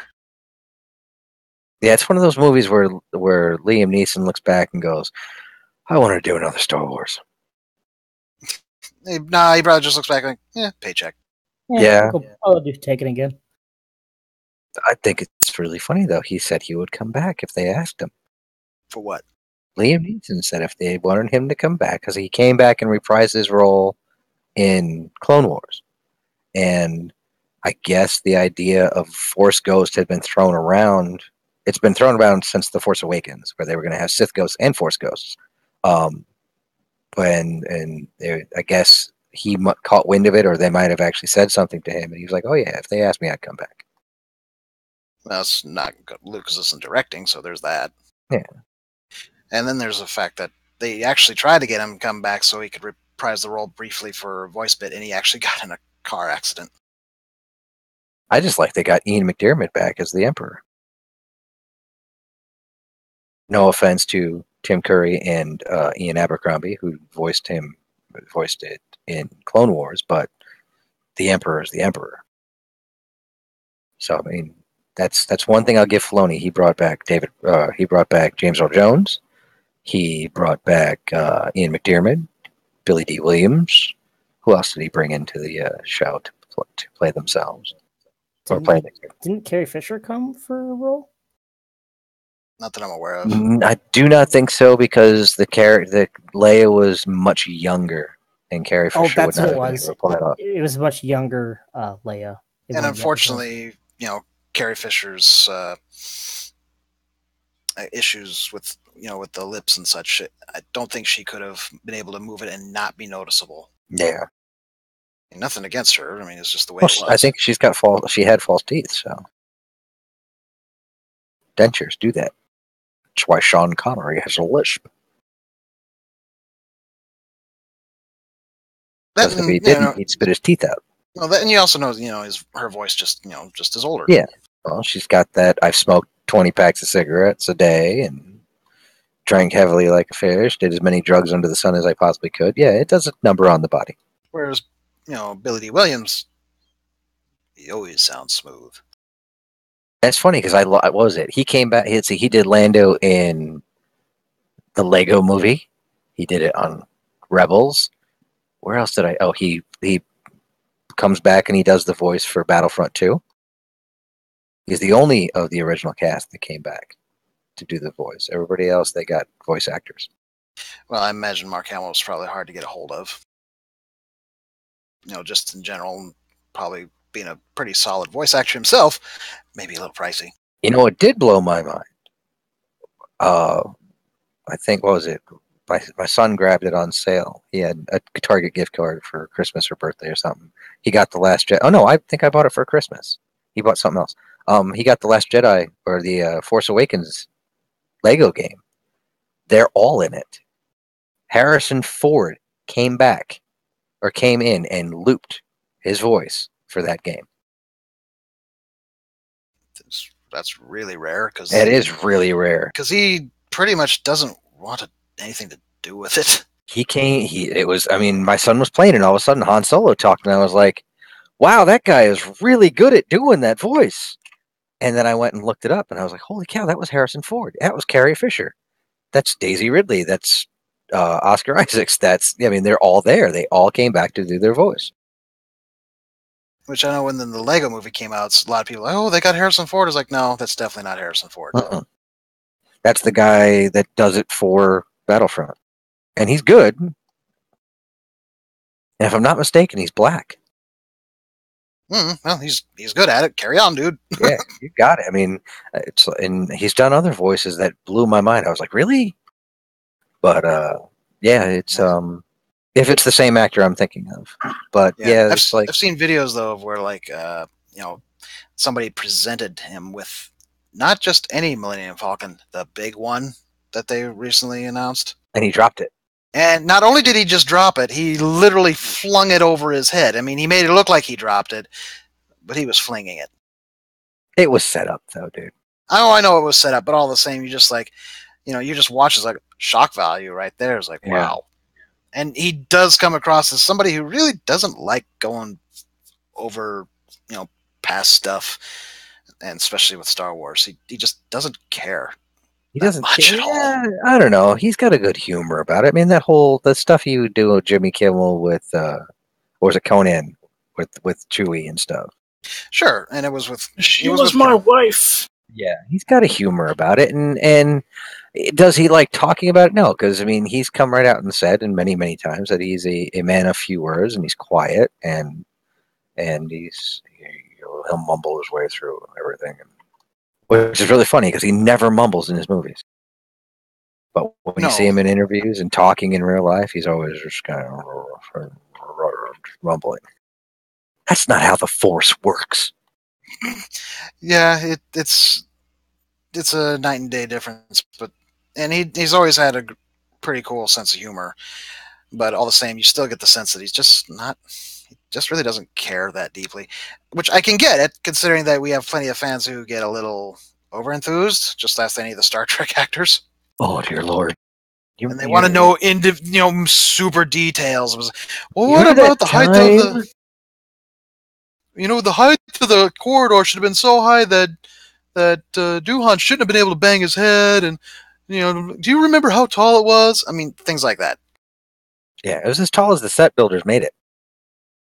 Yeah, I am a firm believer in the Saturday Night Live skit. Get a life. It's just a TV show. It's entertainment. Yeah, although I think in that case that was probably not the best way to go about it. No, but it was funny. No, because watching with the social media and stuff. Now, I mean, we're on a show. I mean, we have a Geek EZ, and we do this all the time. We sit here, but I don't think any one of us takes it to the point where. I mean, I've seen people get violent over this kind of stuff and literally like lose their minds and rage, like super nerd rage on things. I have never nerd raged in my entire life. Maybe we just haven't found the right thing to get you to rage. Dude, if I can't nerd rage over like the Green Lantern movie, nothing's gonna do it. I don't know. I'm sure we could probably find something if we really wanted to, and frankly, I don't. That's too much work. There's better things for me to I mean, focus I my might attention on. nerd rage if someone tells me that Rob Liefeld is like the greatest comic book artist that ever lived. See, I think that's getting more into like the professional side of things, because that's hitting at The closest I've come was Doug Drexler not too long ago posted some stuff about Jack Kirby, and that he had got to meet Jack Kirby, and he showed some artwork of Jack Kirby's, and there were people who were commenting of how just bad it was, and I was like, you know what? Kirby cranked out what 3 times the amount of pages, 4 times the amount of pages per day than modern comic book artists. That dude worked his tail off, and was his stuff perfect?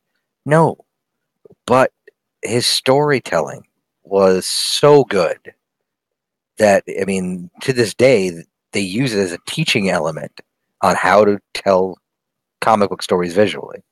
So, I mean, it was like a lot of people don't get that because, I mean, we have Jim Lee nowadays, and his stuff is just, he's really, really detailed and good. And there's so many other artists out there that are incredible, detailed oriented artists that do really good storytelling. But Kirby was a man, I mean, there's a reason they called him the king. Yeah, I mean, if you're looking purely from an art style standpoint, yeah, if I was walking along in a convention hall and he just happened to be there and I didn't know who he was, I probably would pass him by. Yeah. Art style perspective, it's meh. Now, if you want to look at it though from being able to use it to create a good story, that's different because now you're bringing in some another aspect into it. Whereas these days, though, people want the good detail stuff and a good story. Yeah, and so that's why it takes longer to make it. Yeah, and the thing about Kirby's stuff, his early work when he was younger, and comics were in their infancy. I mean, they were still in their infancy, even though they had been around for a while. There was still a look to comic books that had a primitive artistic feel to it. DC was a little tighter on their stuff. Marvel's early work looked very rushed, and Kirby's stuff it was rushed because he was cranking out stuff left and right. As he got older and he started doing other stuff, I have some old superpowers books from DC that Kirby drew, and they are so stylized because he had fixed himself into a niche doing, and it was instantly recognizable. Oh, Jack Kirby drew this, but it's like they were unparalleled because they were a comic book about toys. It was the superhero toys from the 80s. Yet his storytelling made it more than that. It was, did it look great? Meh. His proportions were off and his anatomy was a little but there was no denying that you want to keep going because he visually portrayed the story awesomely. But as he got older, the artwork started to fail, kind of like Frank Miller's stuff. When Frank Miller drew Superman for the cover of the Dark Knight 3 trilogy, oy. Wonder Woman. Oh, it was like, dude, did you really have to put the giant boner on Superman?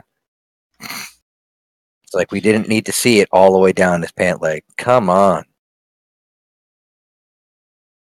But speaking of comics, though, it was a nice way to kind of wrap things up. Yes. Next week, we should have a guest speaker. Are we going to get a lecture? I don't think so. Is this book out? By the way, is the book out? It is available. He's working actually on not he, but the Committed Comics that he's working through is working to try to get it distributed by Diamond. Cool. So you could actually order it through your comic shop. That has not yet been announced yet if it's been done, but in any case, I would like to read it. I would like to read it or see something about it before it comes on, so I have a little background on it. Are you in the site? On the Facebook page? Not yet. I think we can at least get you added to that, so you at least look it over, and get. I think I already published the summary of it. Yeah. There's no digital copy. Okay? Greg Paulson. Greg Paulson. And the book is Ironclad. I will have yes. And it's something that anybody of any age can read, and the art is excellent, and it's got quite the bunch of folks who've been working on it, myself included. Though I'm just the background guy. I'm not even listed. You're just doing flats? That's all I did. I did color separations. I did a lot of them. That's kind of messed up. That flatters don't get any credit for it. Well, some people do that. I mean, Comfort and Adam, they make sure that their fighting flatsmen get named. They have credit listed. In the case of this one, I think it was added later, but it wasn't on the actual front of the book. So it's like it's a inside credits thing, which is fine. I'm okay with that. I don't have my own copy yet either. He has a few copies himself, but I've seen the pallet full of books. There's plenty of copies out there. I don't know of any prices, but in any case, we can be able to have him on. He's available on the 7th. Cool. And we'll be able to, he'll be able to shill the book, as it were, tell you all about it. Cool. So he will be here. It'll be we'll just have a comic book central show because I'm sure we'll delve into a whole lot more than just his book. I don't think so. Is Shield back this weekend or next? Yes, Friday. This Friday. So there'll be that too. There'll be that too. There'll be the Rebels season or series finale. Some other stuff. I'm sure. Maybe we'll get an Aquaman trailer. I doubt it, but we touched on that a little bit. Again, the word coming out after there was a couple of test screenings, that the movie is up there with Wonder Woman. So maybe it's just Zack Snyder's films. Maybe they're overdone to death. Maybe it's just Maybe it's just okay. We need to move on. We got to find somebody else. Get Gareth Edwards to do it. He did such a good job with Rogue One. Godzilla, okay. It wasn't bad. It wasn't great, but it wasn't bad. But he did a good job with Rogue One. He's got the chops for it. I bet you he can pull off a superhero team up film. And you know what? The more I hear about Ben Affleck wanting to leave the role, I want him to stay there as Batman for a little bit longer. He's not bad. He's not bad. He's a better Bruce Wayne than he is Batman, though. I think. Yeah. He plays Bruce Wayne really well. As for playing Batman, he's alright. Not the greatest, but not the worst either. Far from being the worst.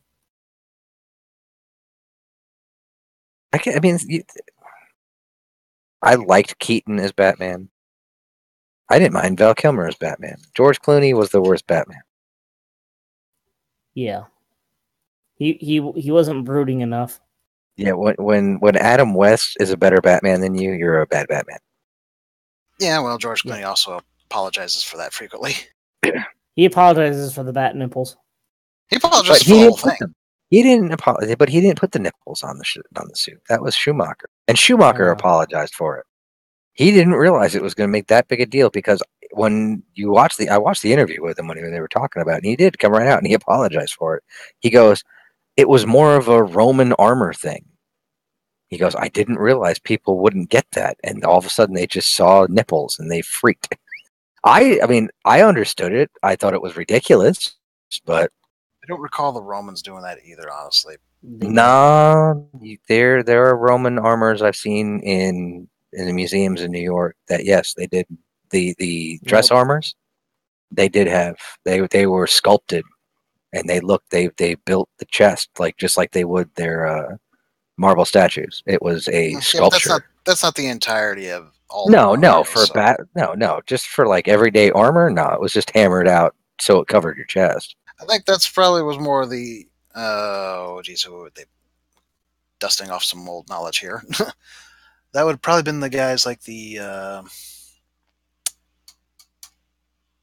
not senators, although they could be generals, but yeah, it'd be your higher level officers who'd have the really fancy armor because they'd have the money to be able to afford to do that stuff. Your sergeants sure as hell wouldn't have that.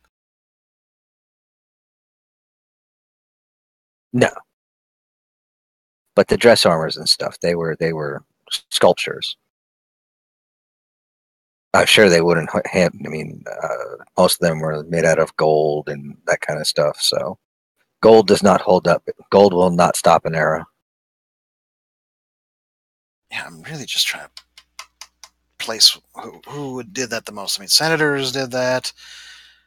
Oh, geez, I keep wanting to say like the Praetor, but I don't know if that's right. My knowledge is so rusty.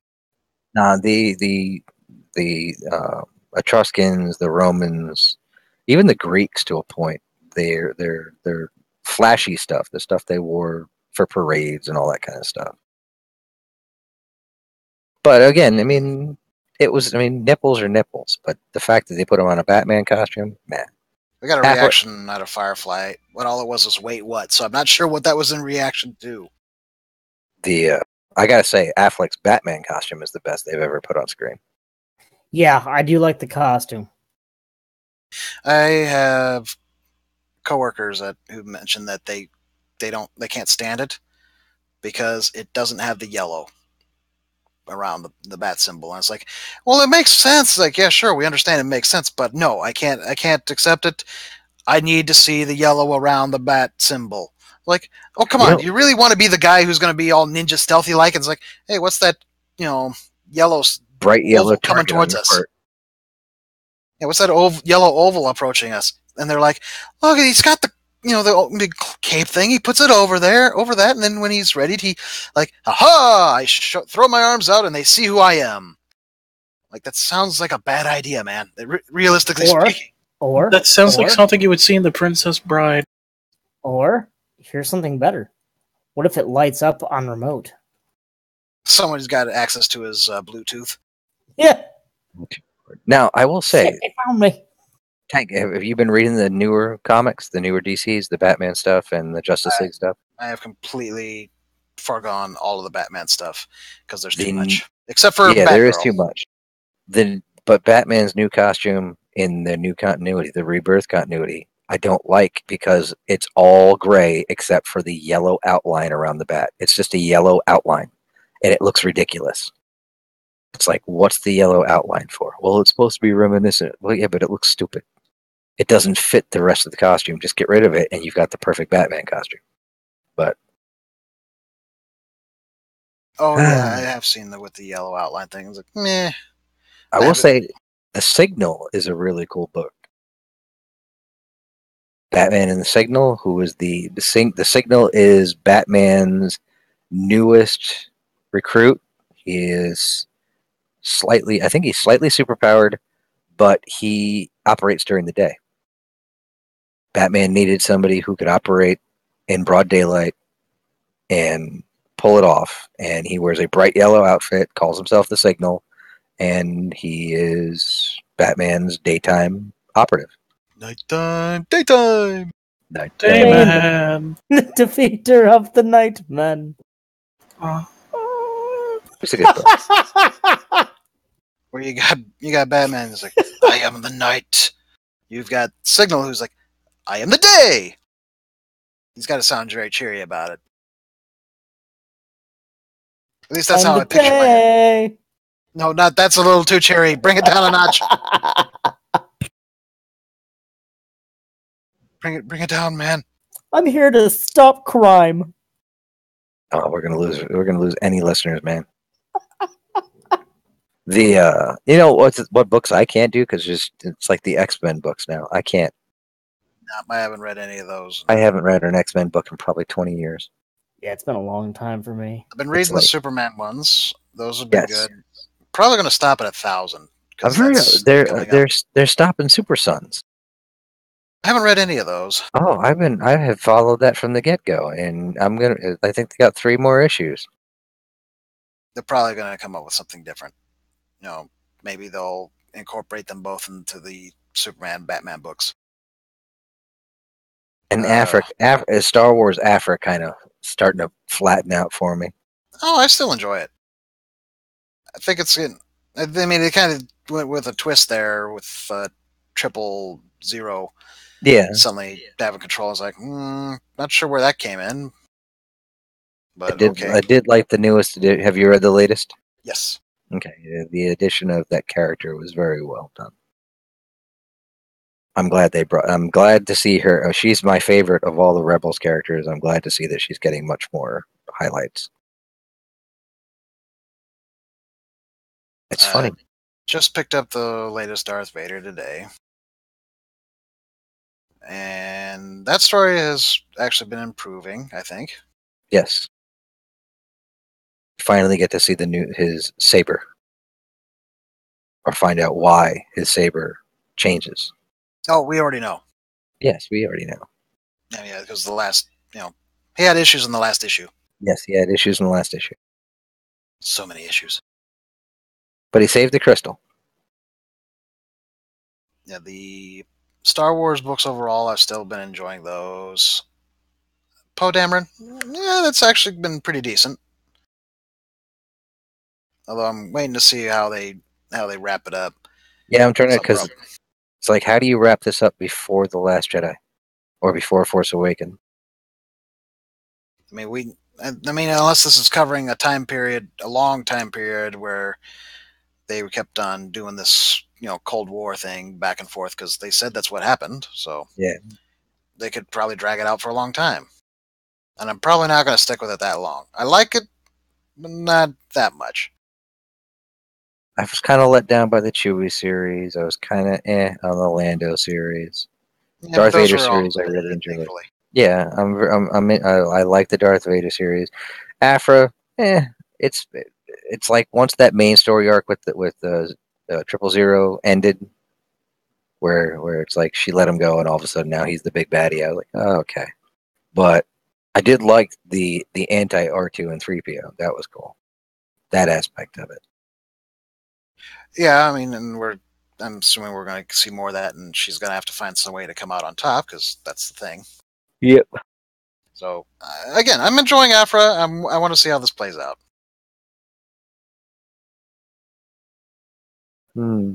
But we should probably call it. Yes. I will say last call. I don't think there's anything last call that I have. Oh wait, that there is one that I've done a terrible mistake. I've got Minecraft installed again,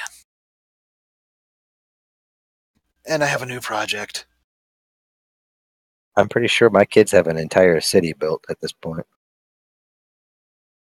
Yes, well, it's the thing is that not only did I, install Minecraft, I'm back on. Well, not the server, but I'm on the saved game that the server was on with the logo. Yes. Oh, I didn't realize that Alistair and the others had done a few tweaks to the server.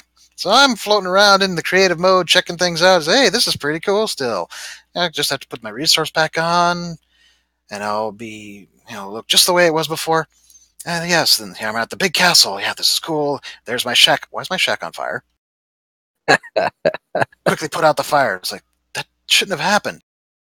Wait a minute. Go over to where the forge is. Why are there holes in the roof of the forge again? I thought I fixed that. Then I turn around. Why is the night hall on fire? There was a mod in place that kept fire from spreading, and I still don't know how it was spreading in the first place because there shouldn't have been any way for the fire to get to it. So I had to upload the save. And now I got to get a mod to stop that. Otherwise, I'm going to have problems dealing with this, and I'm just not gonna. Nope, not doing it. My son the other day was playing it, and he goes, "Daddy, look at this!" And he built, or he started, the entire world was built out of TNT. Oh no! The entire thing, mountains, valleys, the entire, it was all TNT. And I'm like, "How did you do that?" He goes, "I don't know." I was like, "Can you light one?" And he's like, "Okay, let me try." And he lit one, and he flew up. Oh no! But what was cool is they were self-replicating. They would blow up, there'd be a giant hole, and all of a sudden they would all just fill right back in. Well, And he would do it again. It was awesome. I was like, "How did you do this?" He's like, "I don't know." I was like, "Can you build on top of it?" He goes, "Yeah."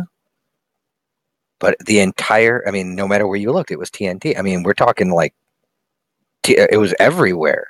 It was pretty cool watching him. He was just walking around, lighting it and walking away. It's like, okay. Then it would explode, and he'd come back, and I mean, it would leave little craters here and there, but most of it would fill back in. That's a mod I'd be terrified of.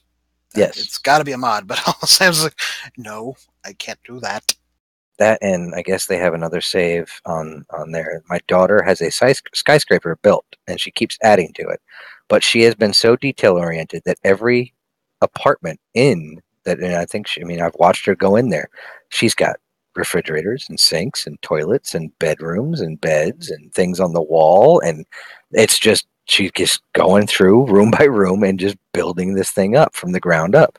And she showed me. She goes, "Here," and she flew off. I guess I didn't realize you could fly in the game until they showed me. Creative mode, yeah. Yeah, and she flew off, and she's showing. And this thing is, it's just this tower. And I'm like, "You built that whole thing on your own?" She goes, "Oh yeah." I was like, "This is what you do every time you're on here." She goes, "Yeah," and this is why I kept yelling, because her brother kept blowing it up. He'd come over and he'd lay some TNT and blow a chunk out of it, and she would get so upset and so mad because she spends all this time building this skyscraper, and he keeps blowing it up. That sounds like something boys do. Yes. So I told him, I was like, "You stay as far away on the map as you can. You go do over your stuff over here and let your sister be." And she is just day after day. And when she goes in there, and I laugh. She's like, "Oh, got to put a toilet in." And she puts a toilet in, and a bathtub. And she goes to the next place, toilet and a bathtub. I'm like, she's building an apartment building. Well, I think we're seeing where her interests lie. Yeah. She's going to be the architect. She's going to be an architect. Minecraft. Who knew? Still You can do a lot of mind-numbing. stuff. It's still mind-numbing to me. It's like, play with this, Daddy. I was like, oh, dear Lord. And I'll get in there and I'll just, I'll just go in and reroute rivers and blow up mountains. But and my son's still like, what are you doing, Daddy? I was like, I'm laying some TNT. And I laid TNT around the base of a mountain. What are you going to do? I was like, just watch. Okay, there you go. Now you got a floating mountain. Have fun. Yeah, you just don't want to do what Tay did. No, I we, didn't. we talked about that last time. The horror. I still Yeah. have nightmares. But yeah, I'd rather play with Legos. There is the Lego world thing too, Yes. although I've never played on that No. because I can only do one build world at a time. But I plan to actually use Minecraft as part of a project with the family because we now, Mom inherited the old family farm, Hmm. and my brothers have talked about doing some upgrades when the time comes. I was like, the thought occurred to me is I could use Minecraft to actually, build the farm to scale, and we could use it to plan out these things. So instead of having to kind of guess, we could do this, we could do that, I built the damn thing. Now we can see, did it work? Could it probably be better, I guess more accurate if you did it in the Lego world? Probably, but again, I can only do one build game at a time, and I own this one. So I'm going to hate myself. Yes, you are. But probably not as bad as I did when I did the frickin' logo.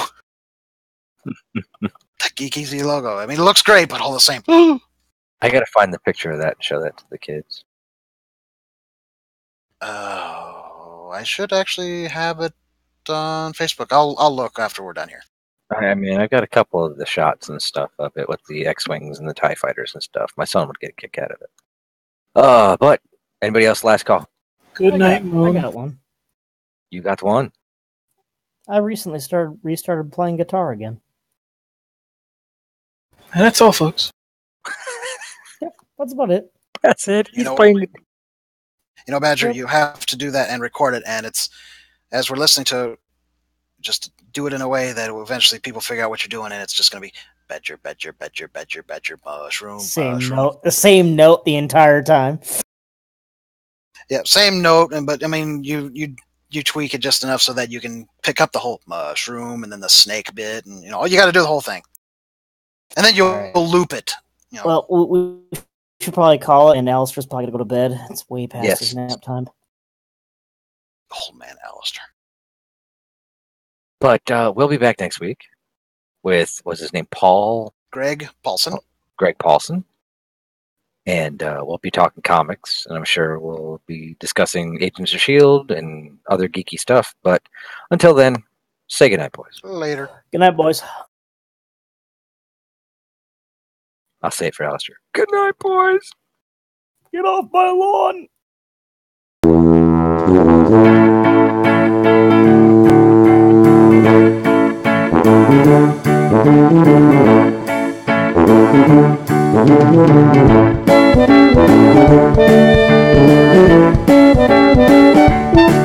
Thank you.